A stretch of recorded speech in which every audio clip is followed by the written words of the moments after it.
My name is Michelle Dupre. I am 32 years old, and I work as a medical social worker in an oncology radiology ward. Last August, I stood in my parents' backyard in St. Tammany Parish holding a glossy ultrasound photo. My older sister Savannah had just handed it to me. My mother was wiping away tears of joy. My father was raising a beer to his first grandchild. But I look at scans for a living.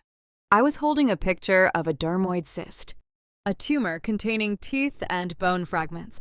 And right there in the bottom corner, I saw the distinct brown ring of a chicory coffee stain.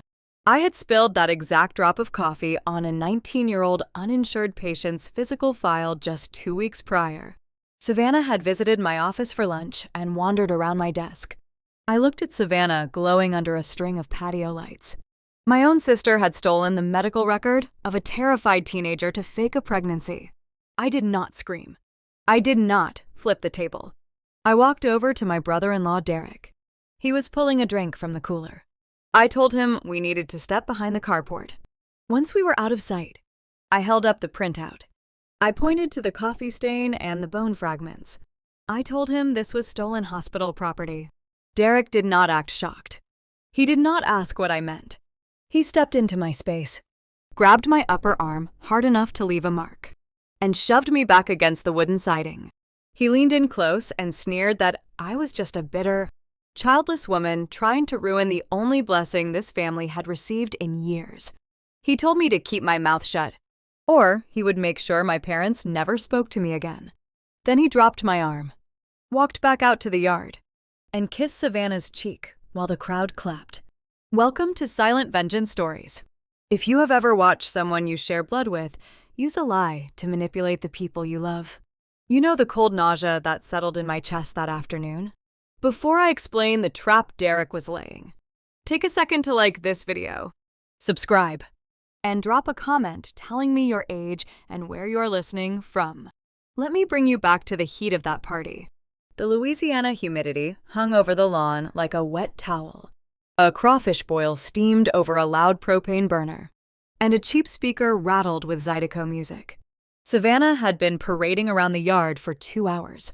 She wore a flowing floral dress and accepted thick envelopes of cash from our aunts and cousins. She patted her stomach every few minutes. Derek stood nearby, holding court. He had arrived in a leased King Ranch truck he could no longer afford. His commercial shrimping business went under a year and a half ago. The bank was circling his remaining assets. I knew this because people in our parish talk. But my father, Claude, ignored the rumors. Claude stood on the deck, beaming down at his son-in-law, treating him like royalty. I leaned against the carport wall, rubbing my bruised arm. My family was celebrating a phantom heir, and Derek was already plotting how to turn that fake heartbeat into real money. I just did not know yet how fast he intended to bleed them dry. To understand the sheer scale of the lie playing out in my parents' backyard, you have to understand how the Dupre family money actually works. My parents, Claude and Renee, do not have millions of dollars sitting in a liquid checking account. They own 300 acres of ancestral wetlands down in Plaquemines Parish. It is a vast stretch of marsh grass and murky water that looks like worthless swamp to a tourist driving past. But underneath that, mud runs a network of commercial oil pipelines. The leasing rights to those pipelines generate a steady, heavy stream of income. But my grandfather, a rigid Cajun man who trusted nobody and believed wealth ruins unearned hands, made sure my parents could not squander the principal.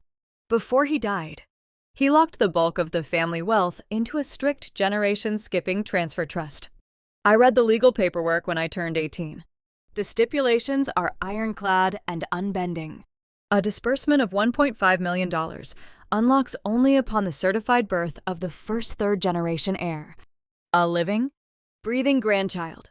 Savannah and Derek have been married for 6 years, and for 6 years, they have been the golden couple in my parents' eyes. But I review financial intake forms for a living, and I know what a hollow foundation looks like long before the walls cave in. 18 months prior to this party, Derek and his commercial shrimping business quietly filed for bankruptcy. He kept up the charade of success by driving a brand new leased King Ranch truck and buying my sister designer handbags on high-interest credit cards. My father, Claude, refused to see the reality of the situation. Claude loved Derek. He had always wanted a son, and he settled for a son-in-law who talked loud, hunted ducks, and drank expensive bourbon on the porch. During our mandatory Sunday dinners, my father would clap Derek on the shoulder and brag to the rest of the table. "Derek is a real shark," he would say. "The boy always finds a loophole." Hearing that praise used to just annoy me. Now, standing near the cooler with the stolen ultrasound burning a hole in my pocket, that word echoed in my head like a warning siren. Loophole. The praise was about to become a devastating tragedy for my parents. My sister had suffered 3 late-term miscarriages over the past 5 years. Her grief was profound, and a part of me knew she was likely experiencing a desperate psychological break. She was clinging to the printed image of a tumor because her mind refused to accept another empty nursery. But Derek was not experiencing a psychological break. Derek was calculating his way out of debt. He knew the trust fund required a certified birth to unlock the primary $1 million principal. But the trust also contained a standard discretionary clause for the parents of the expectant heir. If the primary beneficiaries, my parents, authorized it, they could pull smaller financial advances from the trust for specialized prenatal care, nursery construction, and out-of-state medical expenses. I watched Derek holding a beer and laughing with my uncle. He was not protecting a fragile wife from the pain of reality. He was weaponizing her mental breakdown to extract bridge loans from my father to pay off his hard money lenders. It was a calculated heist. It was medical fraud masking severe financial extortion, playing out right in front of 50 relatives eating potato salad. My father stood by the boiling pot, using a long wooden paddle to stir the crawfish, corn, and potatoes. The steam rose into the thick August air, carrying the sharp scent of cayenne pepper and crab boil seasoning. Derek walked over to him, leaning in close, dropping his voice to a confidential murmur. I stood 10 feet away, hidden by the shadow of the aluminum carport, listening to the golden son-in-law run his grift. Derek told my father that Savannah had a highly specialized high-risk condition. He claimed the local doctors in St. Tammany Parish were not equipped to handle a pregnancy this delicate. He spun an elaborate story about an elite, out-of-state obstetrician team who required a hefty retainer up front just to take the case. My father, a man who normally haggled over the price of lawnmower parts, did not even hesitate. He looked across the yard at Savannah, who was sitting in a wicker chair surrounded by wrapping paper, smiling a vacant, glassy smile as ants touched her shoulder. Claude wiped his wet hands on a rag and reached into the front pocket of his cargo shorts. He pulled out a thick, folded manila envelope. Even from a distance, I could see the rigid shape of the bank bands pressing against the paper. It was a cashier check. "Take care of my girls," my father said, his voice thick with unearned pride. "We will handle the rest with the lawyers on Monday. We are going to get that medical advance processed through the trust." Derek slid the envelope into his jacket pocket with practiced ease. He nodded, looking solemn and responsible. "I will not let you down, Claude," he promised. The financial bleeding had officially begun. To the rest of the yard, this was a beautiful moment of familial support, a patriarch providing for the survival of the next generation. To me, it was watching a predator unhinge its jaw. I knew exactly how Derek planned to play the long game. The probate court in our parish moves at a glacial pace. Trust disbursements require layers of judicial approval, verified medical records, and trustee sign-offs. Derek knew he could not get the $1 million today. But he did not need the $1 million today. He needed enough cash right now to stop the repo men from taking his leased truck. And he needed a compelling reason to keep my parents on the hook for the next 6 months. He was treating my parents' personal retirement accounts and their home equity as his own private bank. He would bleed their savings dry under the guise of continuous medical emergencies, promising them that once the baby was born, The generation-skipping trust would reimburse every single penny. But there was no baby. There would be no reimbursement. When the due date arrived and the illusion inevitably collapsed, my parents would be left with empty bank accounts, second mortgages, and a trust they still could not legally touch. I wanted to march to the center of the yard and hold the photograph high in the air. I wanted to shake my father until he realized the manila envelope he just handed over was funding a lie. But I am a medical social worker. My entire career is built on rigid protocol, compliance, and the strict adherence to federal law.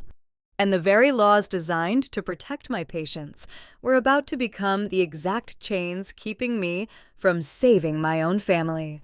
I could not just show the ultrasound to my father. I could not explain how I knew the image was fake without explaining whose medical file it actually belonged to. That realization formed a cold, heavy knot in my throat, setting the stage for the trap I was about to walk into on Monday morning. The 24-mile stretch of concrete bridging Lake Pontchartrain usually gave me time to decompress after family gatherings. The dark water stretching out on both sides typically brought a sense of calm. Not tonight. Sunday evening. The bridge just felt like a gray, endless treadmill suspending me in midair. My head throbbed. A sharp, rhythmic ache pounded behind my right temple, syncing with the thud of the tires over the expansion joints. The glare of the oncoming headlights mirrored the flashing warning signs in my brain. I drove back to New Orleans, gripping the steering wheel, replaying the image of my father handing Derek that thick manila envelope over the crawfish table. The extortion was in motion. I had the key to stop it. Or so I thought. I walked into Ochsner Medical Center before sunrise on Monday morning. The oncology radiology ward hummed with the steady, sterile sounds of automated doors and rolling carts. I needed to see the original file. I needed to pull the 19-year-old patient's chart, print the actual medical report detailing the teratoma, and drop it on my parents' dining table. It sounded so simple. At 9 o'clock, I sat in a hard plastic chair inside the hospital compliance department. The overhead fluorescent lights flickered, casting a sickly yellow hue over the cramped room.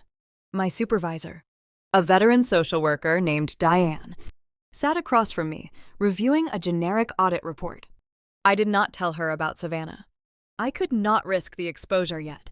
Instead, I framed my question as a hypothetical scenario about a data breach. I asked Diane what the exact penalties were if a social worker accessed a patient file to verify a stolen document outside of direct clinical treatment. Diane did not look up from her paperwork. She recited the policy with bored, terrifying accuracy. Any access to a medical record without a direct, active treatment protocol triggers an automatic digital flag in the hospital's software system. It is a Class 3 HIPAA violation.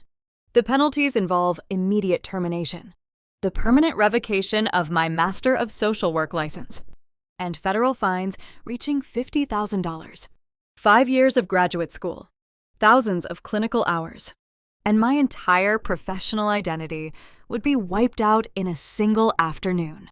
The words landed like a physical blow. The law is a rigid, unfeeling structure. It exists to shield the vulnerable. The Health Insurance Portability and Accountability Act was drafted to keep predatory people from exploiting private medical trauma. But standing in the doorway of the compliance office, I realized the cruel irony of my situation. The very legislation designed to protect my teenage patient was now providing a bulletproof shield for my sister. Savannah had committed the theft, but the digital watermark tied the image to my login credentials. If I pulled the electronic record to prove the tumor belonged to someone else, the hospital audit trail would show I breached a file for personal, non-medical reasons. I would be prosecuting myself. I walked back to my desk and stared at my blank computer monitor. I am a professional navigator of red tape. My entire career revolves around finding obscure funding pathways, untangling complex Medicare denials, and advocating for desperate people caught in broken systems. I know every back channel in this building. Yet, sitting in my ergonomic chair, I was entirely powerless. My professional expertise meant nothing. I could not use the tools I wielded every day to save my own parents from financial ruin. Exposing the ultrasound meant admitting a physical file was briefly left unattended on my desk when Savannah visited for lunch. It meant sacrificing my career, my livelihood, and my freedom to stop a scam my parents eagerly wanted to believe. I had to find another way. If I could not attack the medical lie, I had to attack the logistical lie. During the party, I had overheard Derek boasting about Savannah attending an elite, out-of-state obstetrician clinic across the Mississippi border in Picayune. He claimed the doctors there specialized in high-risk, generational trust heirs. He threw out the name of the medical plaza to impress my uncle. I opened a public browser on my phone and searched the address Derek had loudly bragged about. I zoomed in on the satellite street view until the pixelated image sharpened into focus. I did not find a pristine medical plaza. The address belonged to a defunct strip mall featuring a boarded-up laundromat, a discount liquor store with barred windows, and a gravel parking lot overgrown with tall, brown weeds. There was no elite medical team. There was no clinic. Just broken concrete and peeling paint. This was public information. No HIPAA violations. No audit trails. Just a verifiable geographical fact. At noon, I stepped into the empty hospital break room. The space smelled of burnt coffee and harsh antiseptic cleaner. I dialed my mother. The phone rang 3 times before Renee picked up. Her voice carried the light, breathless quality of a woman planning a grand social event.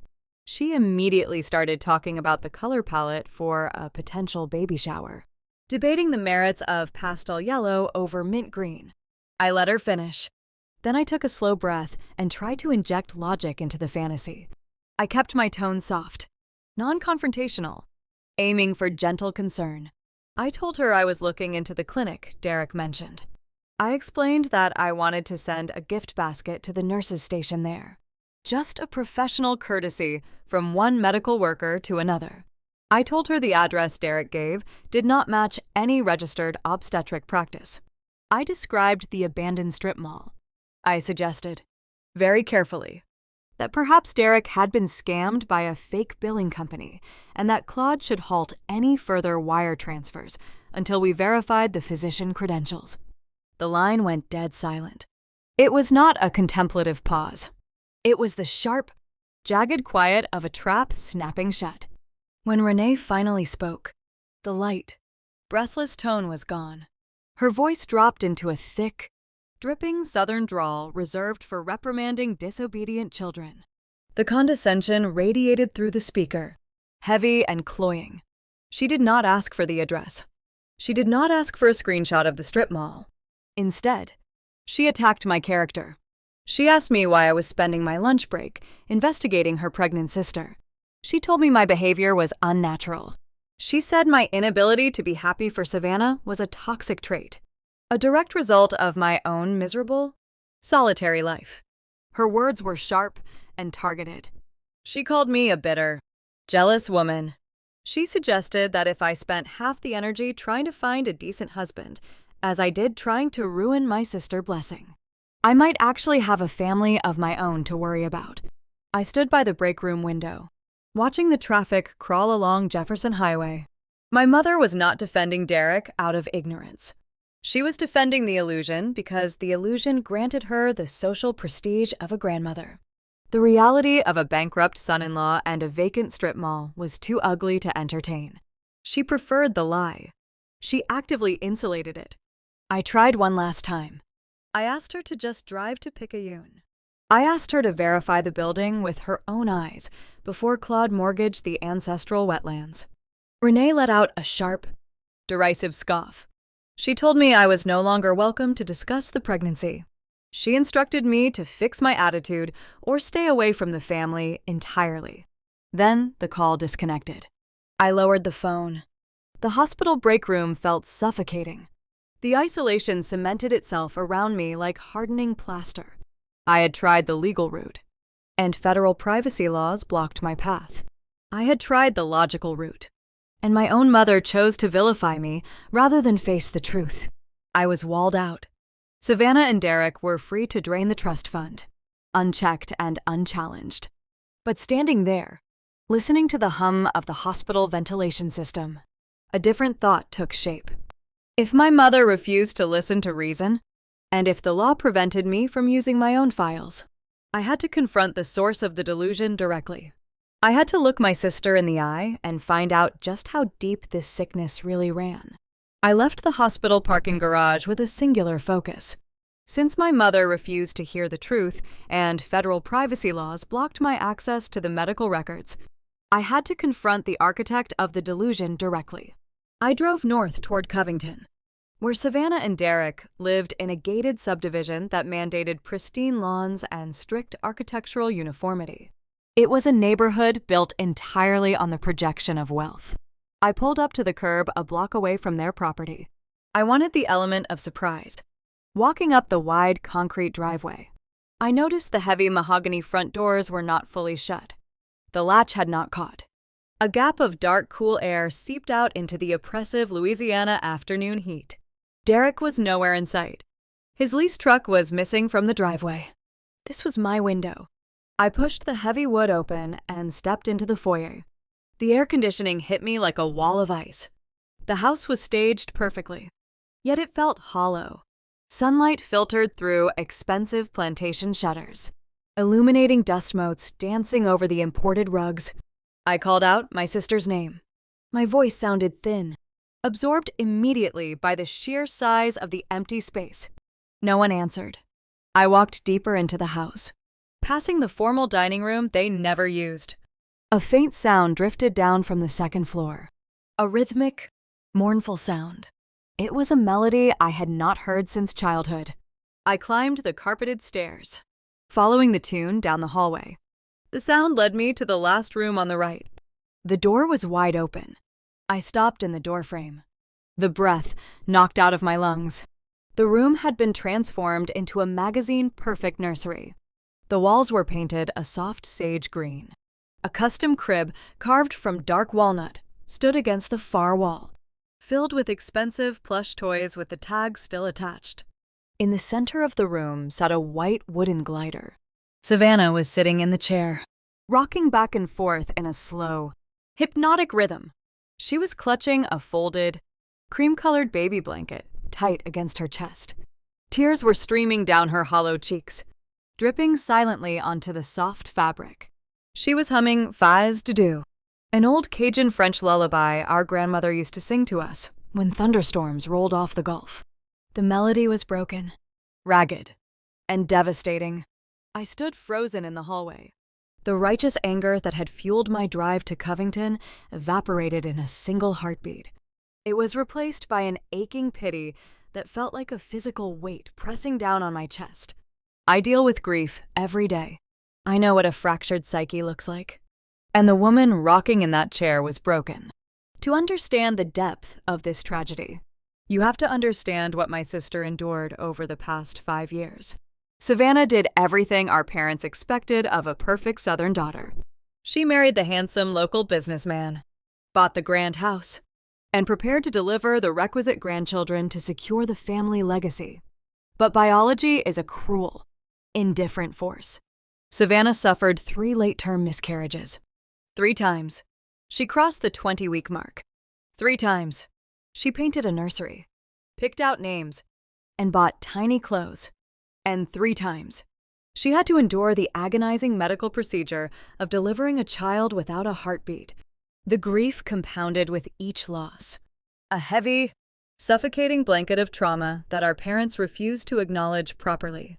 In our family, you did not seek therapy. You prayed, you put on a nice dress, and you tried again. The human mind can only endure so much loss before it builds a fortress to protect itself. Standing in that doorway, I recognized the terrifying reality of my sister's condition. She was experiencing a severe manifestation of pseudoschisis, a false pregnancy. Her brain had rejected the reality of another empty womb. She had stolen the ultrasound photo from my desk because she desperately needed a physical anchor for the delusion her mind was constructing. Savannah wore a flowing, expensive maternity dress. As she rocked forward, The fabric pulled tight against her midsection. The shape was too rigid, too perfectly spherical. Beneath the floral silk, Savannah was wearing a silicone prosthetic belly. It was a grotesque, tragic symbol of our family obsession with outward appearances. She had strapped a piece of molded silicone to her body to perform the role of the expectant mother, masking a grief so deep it had severed her tether to reality. She stroked the top of the silicone dome with a trembling hand, continuing to hum the lullaby to a child that did not exist. She did not even register I was standing in the room. Her eyes were vacant, fixed on some distant, invisible point in the empty crib. My chest ached for the sister I used to know, the girl who used to braid my hair and cover for me when I broke curfew. She was gone, replaced by a ghost haunting her own pristine house. And then, a second, far more horrifying realization washed over me. The chilling truth about Derek settled into my bones like ice water. Savannah was deeply, clinically unwell. She required intensive psychiatric intervention and profound compassion. But Derek was not unwell. Derek was entirely lucid. He knew his wife was strapping a piece of fake silicone to her waist every morning. He knew the ultrasound she clutched like a holy relic was a stolen image of a tumor. A decent husband would have gently taken the printout away, held his weeping wife, and driven her to an inpatient mental health facility. He would have called her parents and begged for psychiatric help. Derek did none of those things. Instead, Derek looked at his wife's catastrophic mental breakdown and saw a lucrative opportunity. He saw a mechanism to extract wealth from a generational trust fund. He was actively weaponizing her psychosis to pay off the marine loan sharks circling his bankrupt shrimping business. He had stood in my parents' backyard, parading a mentally shattered woman in front of 50 relatives, feeding her delusion just to secure a $200,000 bridge loan from my father. It was a level of predatory malice I could barely comprehend. Derek was bleeding my parents dry, stealing their retirement funds and their home equity, all while using Savannah as a human shield. I stood in the doorway, paralyzed by the sheer cruelty of the trap. If I walked into the room right now and tore the prosthetic belly away, if I screamed the truth about the ultrasound and the tumor, I would not be saving my sister. I would be destroying her. Stripping away the delusion in this brutal manner would push Savannah into a permanent, irreparable psychological collapse. She might not survive the exposure. I could not shatter the glass house she was hiding in. Derek had engineered this nightmare perfectly. He knew that revealing his financial extortion meant exposing Savannah's madness to the world. He was banking on the fact that I loved my sister too much to destroy her mind just to save my parents' money. I took a slow, silent step backward into the hallway. I could not do this here. I could not fight this battle inside a nursery built on grief. I needed to find a way to dismantle Derek's criminal enterprise without detonating the bomb inside Savannah's head. I turned away from the soft, agonizing sound of the lullaby. I walked back down the carpeted stairs, each step feeling heavier than the last. The cold air of the staged house seemed to press against my skin. I reached the front door, pulled the heavy mahogany handle, and stepped back out into the blistering Louisiana heat. I needed a new strategy. I needed paper trails, bank records, and undeniable proof of his debt. I needed a weapon that did not involve my sister's broken heart. I walked down the concrete driveway toward my parked car, formulating a plan to search the parish court dockets. I was so lost in the logistics of financial ruin that I did not hear the tires crunching on the gravel behind me. I did not realize my window for a quiet escape had already closed. A dark shadow fell over the concrete path. I stopped and slowly turned around.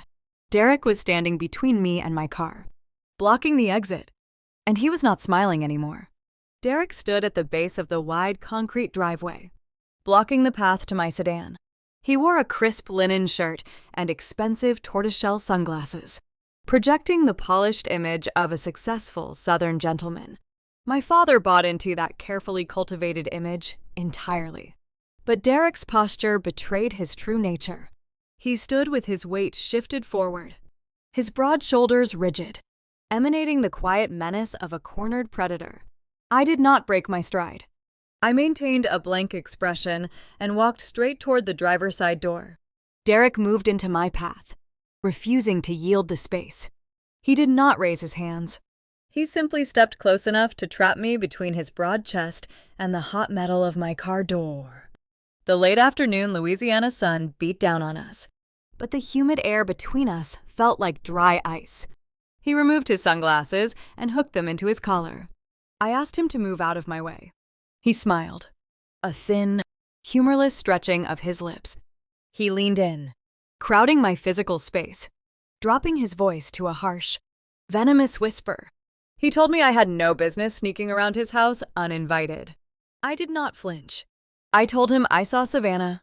I stated plainly that I saw the silicone prop strapped to her waist. I informed him that I knew the ultrasound belonged to my teenage oncology patient. I expected immediate denial. I expected him to act outraged or pretend he had been fooled by his wife's delusion. I thought he would stammer and try to build a defense around a misunderstanding. He did none of those things. Derek let out a dry, rattling laugh that made my stomach turn. He admitted he knew about the stolen medical image from the very beginning. He freely admitted he purchased the silicone belly online to indulge his wife's desperate fantasy. He spoke about Savannah's profound mental collapse as if he were discussing a defective appliance that still served a purpose. He showed no remorse, no grief for the woman rocking upstairs in an empty nursery. To him, her fractured mind was merely a highly useful asset. He explained that a grieving, unstable woman serves as the perfect shield against any outside scrutiny. Nobody questions a weeping mother to be. I told him I was driving straight to my parents' house to expose the entire scam. Derek stepped even closer, pressing me tighter against the car. His voice went dangerously flat. He told me to think very carefully about my next move. If I uttered a single syllable to Claude or Renee, Derek promised to call the Santamoni Parish Sheriff.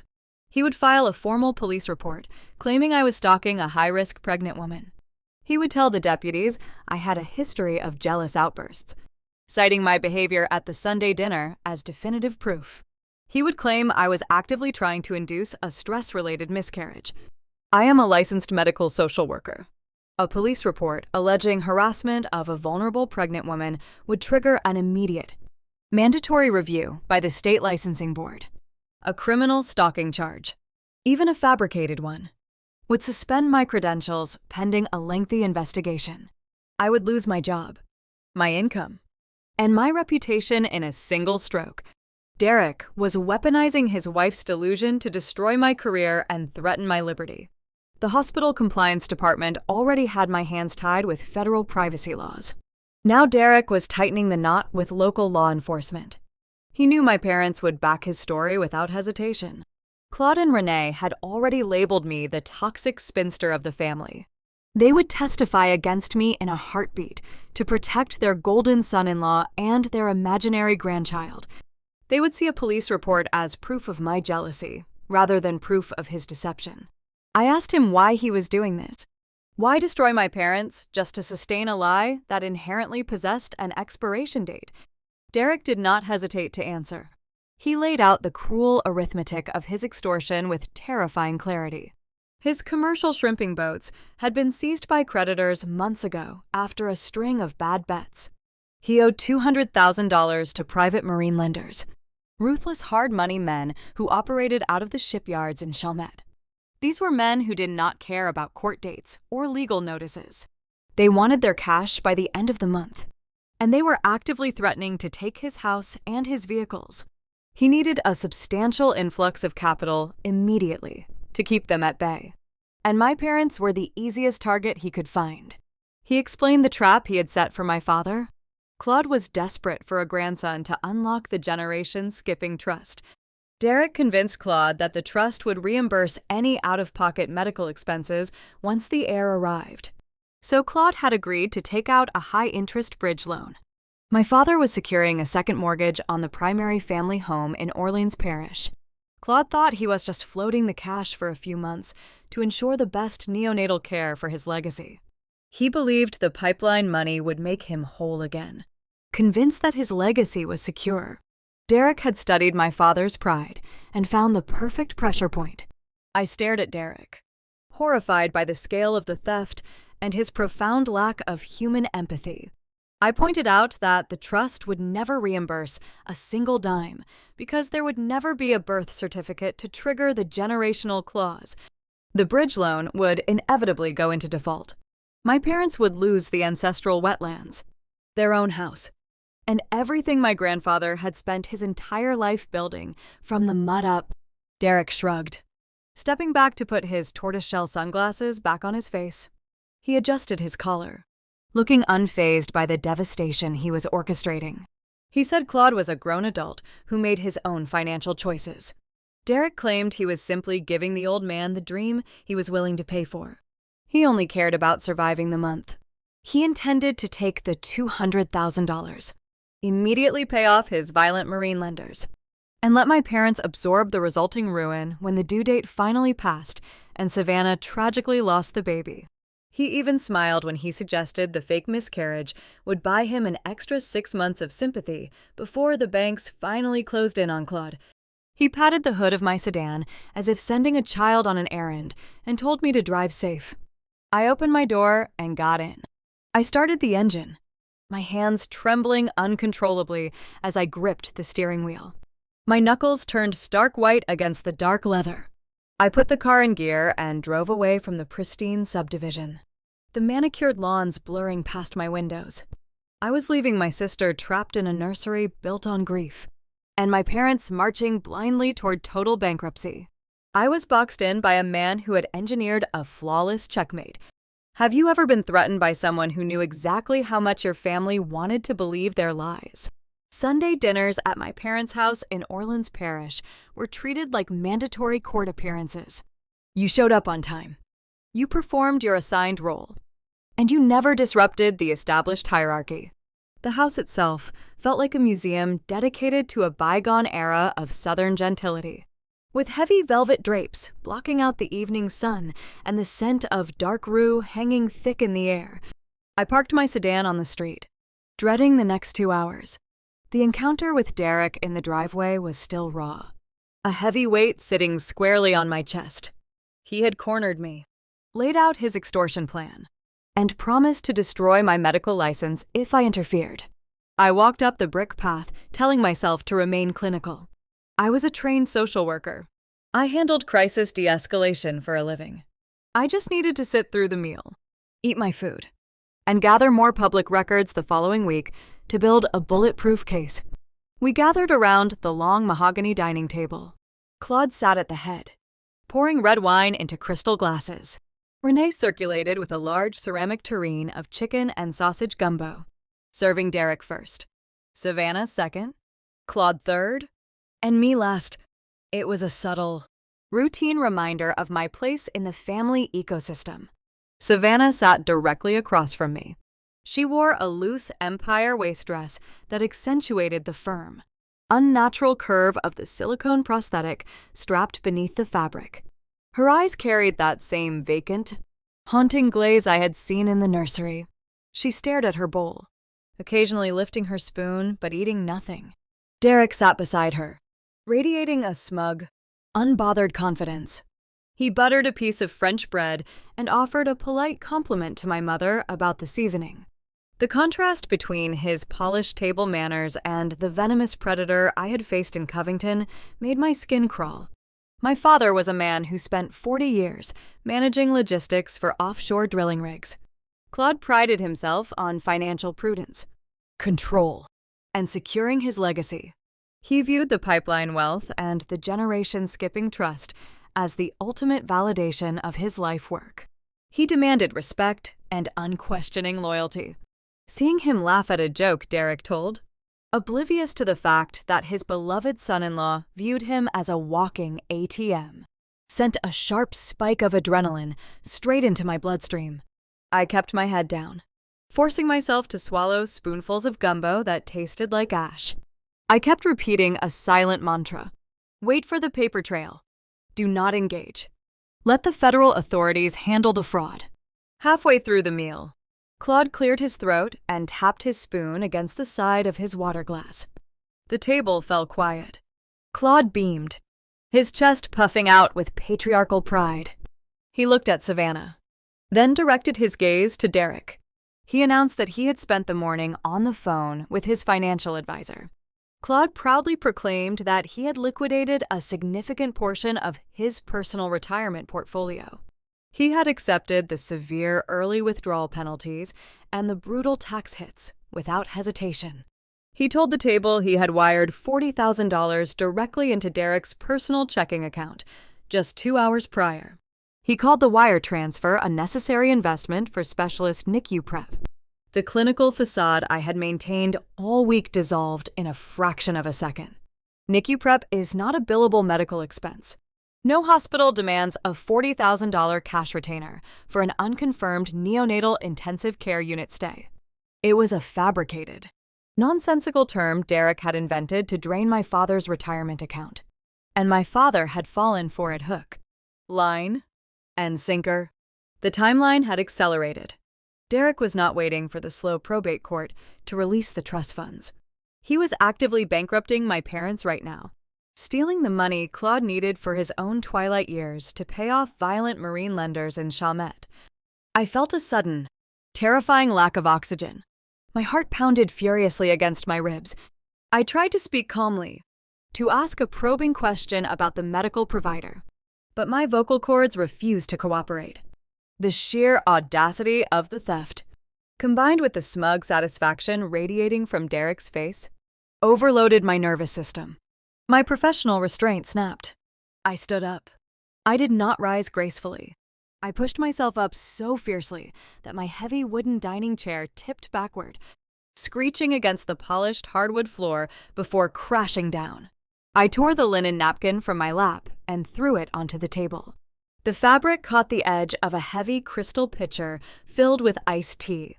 The pitcher tipped over, rolling off the edge of the table and shattering onto the Persian rug. Shards of thick glass exploded across the floorboards. Amber liquid and ice cubes scattered everywhere, soaking into the expensive wool fibers. No one moved. The quiet in the dining room felt suffocating. I pointed a trembling finger directly at Derek. I did not deliver a slick, cinematic monologue. I lost my composure entirely. He is robbing you. I screamed, my voice cracking and echoing off the high ceilings. I stammered, fighting for breath, the words tumbling out of my mouth in a frantic, disorganized rush. Dad, listen to me. Stop talking and listen to me. There is no clinic. He is stealing your retirement. Claude stared at me in profound shock, the wine bottle frozen in his hand. Renee dropped her serving spoon. Derek instantly shifted his posture, pulling Savannah closer to him, playing the role of the protective, besieged husband. I turned my frantic gaze to my father. I was crying now, hot tears of pure, desperate frustration spilling over my cheeks. I begged him to apply basic logic. Just ask him for one receipt, I pleaded, my voice rising to a hysterical pitch. Ask him for an itemized bill. Ask him for one physician NPI number. Ask him for a hospital letterhead. He cannot give it to you because it does not exist. There is no baby in there. Savannah let out a high, piercing wail and buried her face in Derek's shoulder. Derek glared at me, his expression a masterpiece of manufactured outrage. He told Claude that I was having a psychotic break.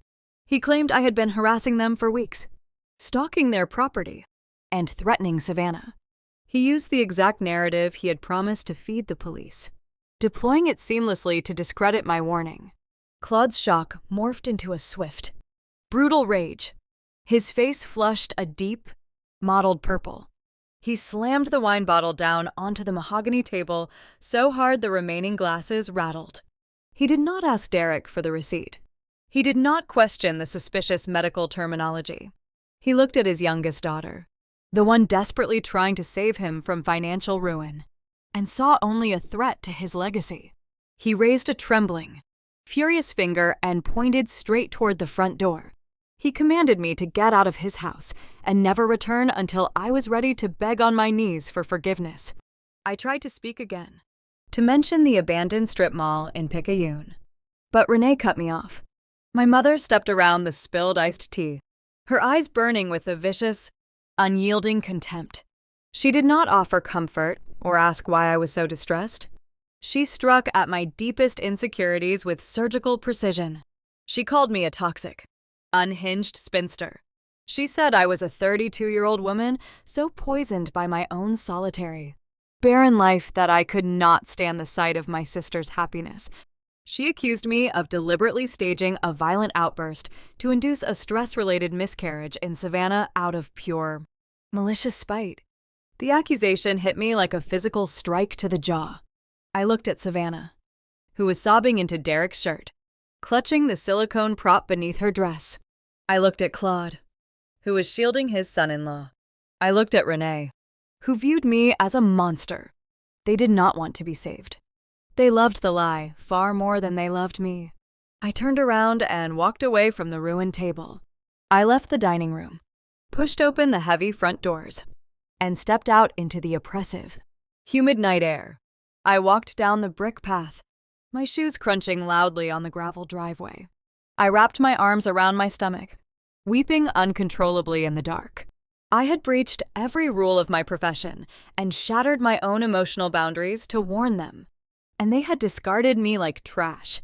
The extortion would continue, unchecked. As I unlocked my car door, wiping the tears from my face, I realized with terrifying clarity that my frantic outburst had not just failed to stop Derek. It had handed him the exact ammunition he needed to legally erase me from the family entirely. 2 weeks passed without a single phone call from my parents. The silence did not feel like a cooling-off period. It felt tactical. I went to work, reviewed patient intake forms, and kept my phone on my desk, waiting for the inevitable retaliation. I knew Derek would strike back after my outburst at the dining table, but I underestimated the weapon he would choose. I expected a fabricated police visit or a nasty voicemail. I did not expect the postal worker to knock on my apartment door on a Tuesday morning holding a certified envelope. The return address belonged to a high-powered family law firm in Metairie, the kind of firm that charged an exorbitant hourly rate to destroy familial bonds with clinical precision. I signed the green slip, took the heavy envelope into my kitchen, and sliced it open with a paring knife. The document inside was thick, printed on rigid bond paper, and bore the official stamp of the Plaquemines Parish Probate Court. It was a formal petition to amend the generation-skipping transfer trust. My parents had initiated a legal maneuver to strip me of my status as a secondary trustee and remove me entirely as a contingent beneficiary. I stood by the kitchen island, tracing the lines of ink with my index finger. The legal jargon was dense, but the core accusation leaped off the page. The petition requested my immediate removal due to erratic, hostile behavior endangering the health and welfare of the primary heir. Derek had taken my messy, desperate plea to save my father and repackaged it into a sworn legal grievance. He had convinced Claude and Renee that my presence in the trust jeopardized Savannah's mythical pregnancy. And the most devastating part was not the lie itself. It was the 2 signatures at the bottom of the final page. My mother and father had signed their names in blue ink, authorizing a stranger in a suit to legally erase their youngest daughter from the family legacy. This was not a petty argument that would blow over by Thanksgiving. This was a tangible, immovable obstacle. The Louisiana legal system operates on a notoriously slow, grinding timeline. Probate and trust disputes in the parish courts drag on for months, often stretching into years, buried under motions and continuances. I was suddenly trapped in a bureaucratic nightmare. I could not just ignore the summons. If I failed to respond, the court would grant the petition by default, cementing Derek's narrative into public record and leaving my parents entirely at his mercy when the trust dissolved. To stay in the legal loop, to simply retain the right to read the court filings and monitor the trust activity, I had to hire my own representation. By Thursday afternoon, I found myself sitting in the sterile, glass-walled office of a civil litigator named Hayes. I handed him the thick stack of papers and a cashier check for a $5,000 retainer, draining a significant portion of my own hard-earned savings just to secure a seat at a table I never wanted to fight for. The extortion was no longer just bleeding my parents dry. It was costing me my financial security. Hayes reviewed the petition, his expression remaining perfectly neutral. He pushed his reading glasses up the bridge of his nose and laid out the reality of my situation. He explained that fighting a trust amendment drafted by the original grantors is an uphill battle, especially when the grantors are citing emotional distress caused by the respondent. He pointed out the staggering legal fees required to mount a defense. Then he offered the most logical, rational advice a lawyer could give. He told me to sign the waiver, surrender my position as a secondary trustee, and walk away. He leaned across his desk, resting his arms on the polished glass. He said my parents were grown adults choosing to finance a delusion. He advised me to let them drain their home equity. He told me to let Derek take the bridge loan, default on the marine creditors, and drag the entire estate into bankruptcy. Hayes argued that protecting people who actively burn bridges to punish their rescuers is a fool's errand. He urged me to protect my own peace and let the consequences of their delusion crush them. I drove home from the law office and sat on the hardwood floor of my living room, leaning my back against the sofa. The afternoon sun cast long, distorted shadows across the room. I thought about signing the waiver. I thought about the sheer relief of stepping off the battlefield and letting Derek have the hollow victory. I pictured my parents sitting in their velvet-draped dining room, satisfied that they had protected their golden son-in-law from my perceived jealousy. The temptation to wash my hands of the entire disaster was incredibly strong. But I am a medical social worker. My entire identity is built on a foundation of fierce advocacy. I spend 50 hours a week sitting in hospital rooms, fighting predatory insurance companies, unsnarling Medicare red tape, and shielding vulnerable, frightened people from bureaucratic ruin. I advocate for elderly patients who lash out in fear, patients who curse at me, patients who refuse to believe their own diagnoses. I do not walk away just because the person I am trying to save is currently being cruel. Claude and Renee were acting with profound malice, but they were also victims of a sophisticated, targeted scam. Derek had isolated them, manipulated their deepest desire for a grandchild, and turned them against their only voice of reason. If I signed that waiver and walked away, Derek would accelerate his theft. He would take the $200,000 bridge loan, pay off his violent associates in Chalmette, and vanish the moment the fake pregnancy unraveled. My parents would lose the ancestral wetlands, their home, and their dignity. They would face destitution in their 70s, forced to navigate poverty after a lifetime of comfort. I looked down at the court summons resting on my lap. The signatures of my parents seemed to mock me, a testament to how thoroughly Derek had poisoned their minds. They were willing to sever my bloodline tie to sustain a ghost. But I refused to let a marine loan shark strip my parents of their survival. I would not grant Derek the satisfaction of a clean getaway. I picked up my phone and drafted an email to Hayes. I instructed him to file a formal contest to the petition. I told him to drag the proceedings out, file every allowable motion, and stall the trust amendment for as long as the parish court rules permitted. I needed time. I needed to build a case that did not rely on emotional appeals or tearful outbursts. My previous strategy had failed because I tried to argue medical facts against an emotional fantasy. HIPAA regulations formed a brick wall around Savannah's stolen ultrasound, and my unpolished breakdown at the dinner table had only provided Derek with ammunition. I needed a new angle. I needed undeniable, cold data. Derek was running a financial grift, which meant he was leaving a financial footprint. Liens, judgments, and bankruptcies are not protected by healthcare privacy laws. They exist in the public domain, waiting for anyone with the patience to dig them up. I closed my laptop and moved to the small dining table. I pulled out a fresh notepad and a pen. If I could not expose the medical lie, I would meticulously dismantle the financial illusion sustaining it. I prepared to spend my nights hunting through the digital archives of the parish courts. Derek thought he had locked me out of the family, but he had merely forced me to change my point of attack. I sent the email to Hayes and closed the laptop. The tears stopped. The panic faded into a cold and singular focus. Emotion had failed to save my parents from the extortion scheme. The law governing medical privacy had locked me out of using Savannah's ultrasound as proof. But Derek was running a financial grift. And financial grifts leave a paper trail. I did not need to access restricted hospital databases to ruin his narrative. I just needed to look where anyone else was allowed to look. I spent the next 3 weeks transforming my small apartment dining table into a war room. Every night after finishing my shifts at the oncology ward, I sat under the dim pendant light, eating cold jambalaya from a plastic container.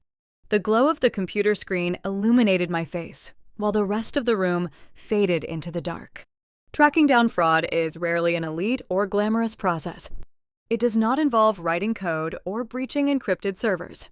It involves sheer, exhausting endurance. It requires navigating clunky, outdated government portals that crash if you click the wrong button. I paid the nominal search fees and began scraping the digital archives of the St. Tammany Parish Clerk of Court. I typed in Derek's full legal name and hit enter. The search results cascaded down the screen. A long list of legal filings that told a story far uglier than I had anticipated. Derek presented himself as a victim of a bad economy, a hardworking fisherman who hit a rough patch. The legal dockets painted the portrait of a parasite. I opened the first set of filings and found 3 active liens filed by marine supply companies. He owed tens of thousands of dollars for diesel fuel, heavy-duty netting, and dry dock fees. These businesses had secured judgments against his commercial shrimping assets 18 months ago. The boats he claimed were just temporarily docked had actually been seized and sold off for scrap value. I kept digging. I cross-referenced his personal property and found the vehicle registration for the pristine King Ranch truck he paraded around my parents' driveway. The bank had initiated formal foreclosure proceedings 30 days prior. Derek was driving a stolen illusion. He was one traffic stop away from a repo agent towing the vehicle back to the lot. But the debts to the banks and the marine suppliers were not the worst discoveries. The most damning document was a civil judgment filed in the neighboring parish. Derek owed substantial unpaid wages to the deckhands who had worked his boats. These were local men with families to feed. Men who relied on their weekly pay to survive the brutal Gulf Coast economy. Derek had kept them working for months, knowing he could not make payroll. He stranded his own crew in poverty to maintain his country club facade. Reading the sworn affidavits from the deckhands made my stomach churn. It also transported me back to the man whose money Derek was currently trying to steal. My grandfather built the Generation Skipping Trust from nothing. He was a hard and honest Cajun man who spent his life pulling crude oil and shrimp out of the Plaquemines Parish wetlands. His hands were always calloused, perpetually stained with motor grease and salt water. I remembered standing beside him on a wooden dock when I was 9 years old, watching a neighbor construct a lavish house too close to the waterline. My grandfather had shaken his head and offered a piece of wisdom that rooted my entire moral compass. A foundation built on marsh mud will swallow the whole house. He told me, "You cannot build a legacy on rot." My grandfather believed wealth belonged to people who honored their debts and paid their workers. He structured the trust to bypass his own children because he wanted the money to secure the future, not fund careless mistakes. Seeing Derek, a man who refused to pay his own crew, scheme to extract that exact wealth felt like a profound desecration of my grandfather's memory. My clinical approach hardened into a personal mission to protect the integrity of the man who gave us everything. I directed my search away from his past debts and started hunting for his current strategy. If Derek intended to intercept the $200,000 bridge loan from my father, he needed a clean vessel to hold the cash. His personal bank accounts were undoubtedly monitored by creditors waiting to garnish his funds. I searched the Louisiana Secretary of State Business Registry. It took hours of filtering through generic holding companies before I found the smoking gun. 4 days after the crawfish boil. 4 days after Savannah had proudly displayed the fake ultrasound to the family, Derek registered a brand new limited liability company. He listed himself as the sole managing member. The corporate address routed to a registered agent service, obscuring the physical location.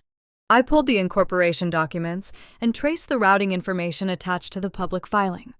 The LLC was explicitly designed to funnel corporate deposits into a private offshore banking account located outside the jurisdiction of domestic collection agencies. The endgame was laid out in black and white. Derek never intended to spend a single dime on out-of-state obstetricians or specialist neonatal care. The moment Claude wired the trust advance, the money would hit the new LLC, transfer to the offshore account, and vanish permanently. Derek would pay off his most violent creditors and keep the rest. When the fake pregnancy inevitably ended in a fabricated tragedy, Derek would play the grieving father while my parents drowned in a second mortgage they could never repay. I hit print. The small laser printer on my desk whirred to life, churning out page after page of undeniable proof. I gathered the civil judgments, the vehicle foreclosure notices, the unpaid wage affidavits, and the offshore incorporation documents. I drove to an office supply store and bought a thick 3-ring binder and a set of plastic dividers. I spent the remainder of the weekend organizing the paperwork into a chronological timeline of financial ruin. I snapped the metal rings of the binder shut. The sharp click echoed in my quiet apartment. I held the heavy compilation of Derek's crimes in my hands. There was no medical privacy law protecting these pages. This was a weapon forged entirely from public data. I had dismantled his illusion without breaking a single rule. I planned to bring the binder to my father and force him to read every line. But Derek was growing impatient and arrogant. His desperation for the next payout made him reckless. Instead of waiting for me to spring the trap, Derek made a fatal miscalculation that brought the fight directly into my territory. I had the binder sitting on my kitchen counter. The public records were organized and ready to present. I planned to drive to Orleans Parish that weekend and force my father to read every single page of Derek's financial ruin. But before I could load that binder into my car, Derek made a fatal miscalculation. His desperation for cash eclipsed his normally careful, predatory instincts. He brought the fight directly onto my territory. To understand how Derek trapped himself, you have to understand my father. Claude spent 40 years managing offshore drilling logistics. He was a man trained to require a manifest before authorizing any shipment. His blind affection for Derek had allowed the initial $40,000 wire transfer to slip through. But the next tranche of the bridge loan was significantly larger. Claude was preparing to liquidate another $100,000 from his second mortgage to fund the fake neonatal intensive care unit retainer. Despite his profound delusion about the pregnancy, decades of corporate habit kicked in. Claude told Derek he needed an official hospital pre-registration document for his accounting files before he would release the next round of funds. Derek was cornered. His violent marine creditors in Chalmette were demanding payment. He could not stall Claude with verbal excuses anymore. He needed a piece of paper that looked authentic enough to satisfy an old logistics manager. Derek decided to manufacture a hospital admission record. He chose Oaksner Medical Center. This was an act of profound arrogance. Oaksner is the premier medical facility in the region, which lent crucial weight to his lie. He knew I worked there, but he viewed me as an insignificant desk worker. He assumed my role was restricted to handing out generic pamphlets to grieving families. He could never fathom that a hospital operates as a highly integrated digital ecosystem, or that a medical social worker routinely audits intake logistics. Derek downloaded a standard hospital admission template from the internet. He filled in Savannah's demographic information. He listed himself as the primary financial guarantor. He fabricated an admission date. To make the document appear legitimate, he forged the signature of a prominent New Orleans obstetrician at the bottom. He then faxed this fabricated document to my father. who immediately demanded Derek send a copy directly to the hospital billing department to verify the cash retainer requirement. Derek obliged, faxing the forgery straight into the central intake system of my workplace. This is where his carefully constructed illusion collided with the rigid reality of the American healthcare apparatus. A hospital does not process paperwork like a casual retail store. Every incoming fax undergoes intense administrative scrutiny. The document landed on the desk of an admissions clerk named Brenda. Brenda is a woman who has processed medical billing for 2 decades. She possesses the keen, unforgiving eye of a seasoned auditor. Brenda reviewed the intake form and noticed a glaring discrepancy.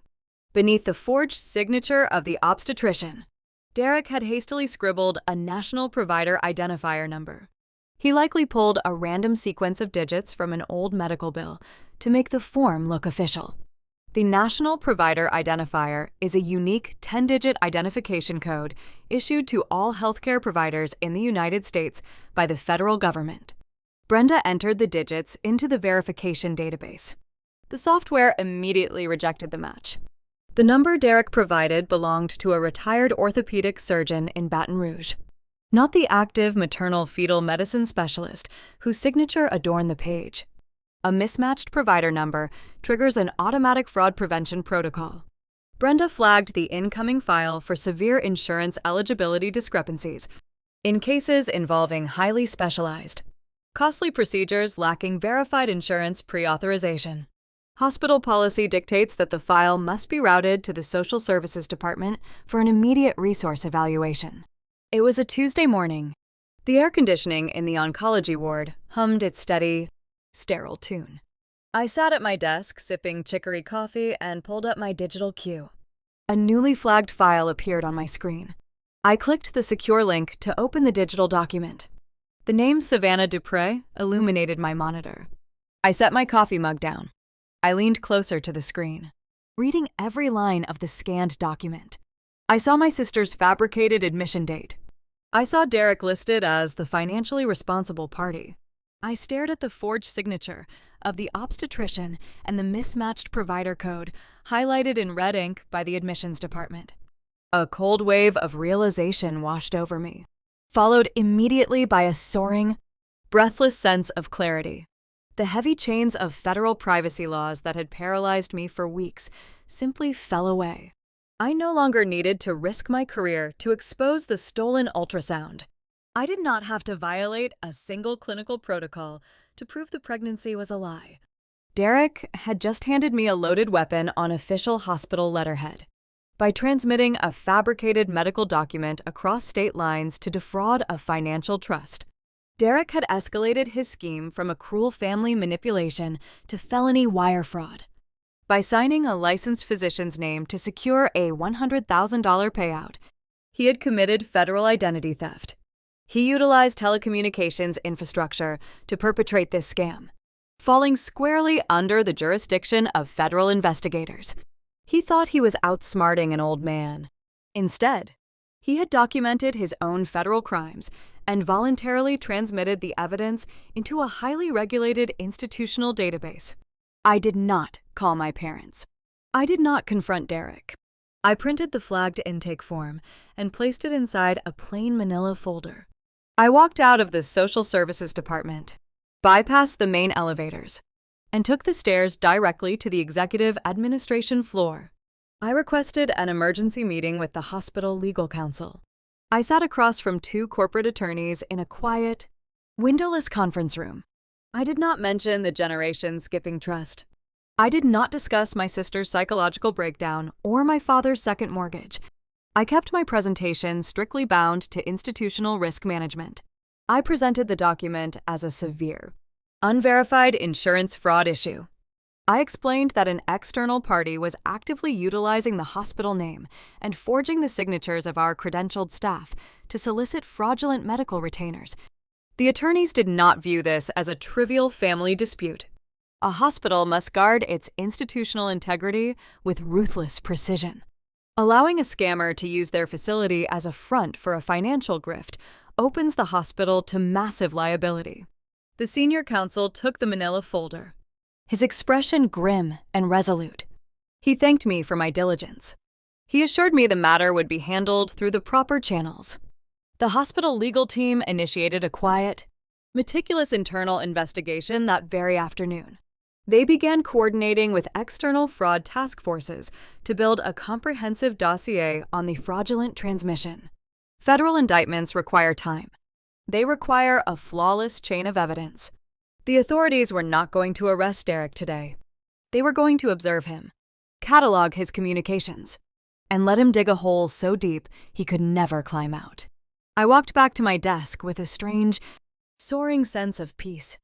The burden of saving my family had shifted from my shoulders to the relentless machinery of the justice system. Derek believed he was days away from a six-figure payday. He had no idea he was stepping into a federal trap of his own making. I looked at the calendar on my wall. Savannah's extravagant baby shower was scheduled for the end of October.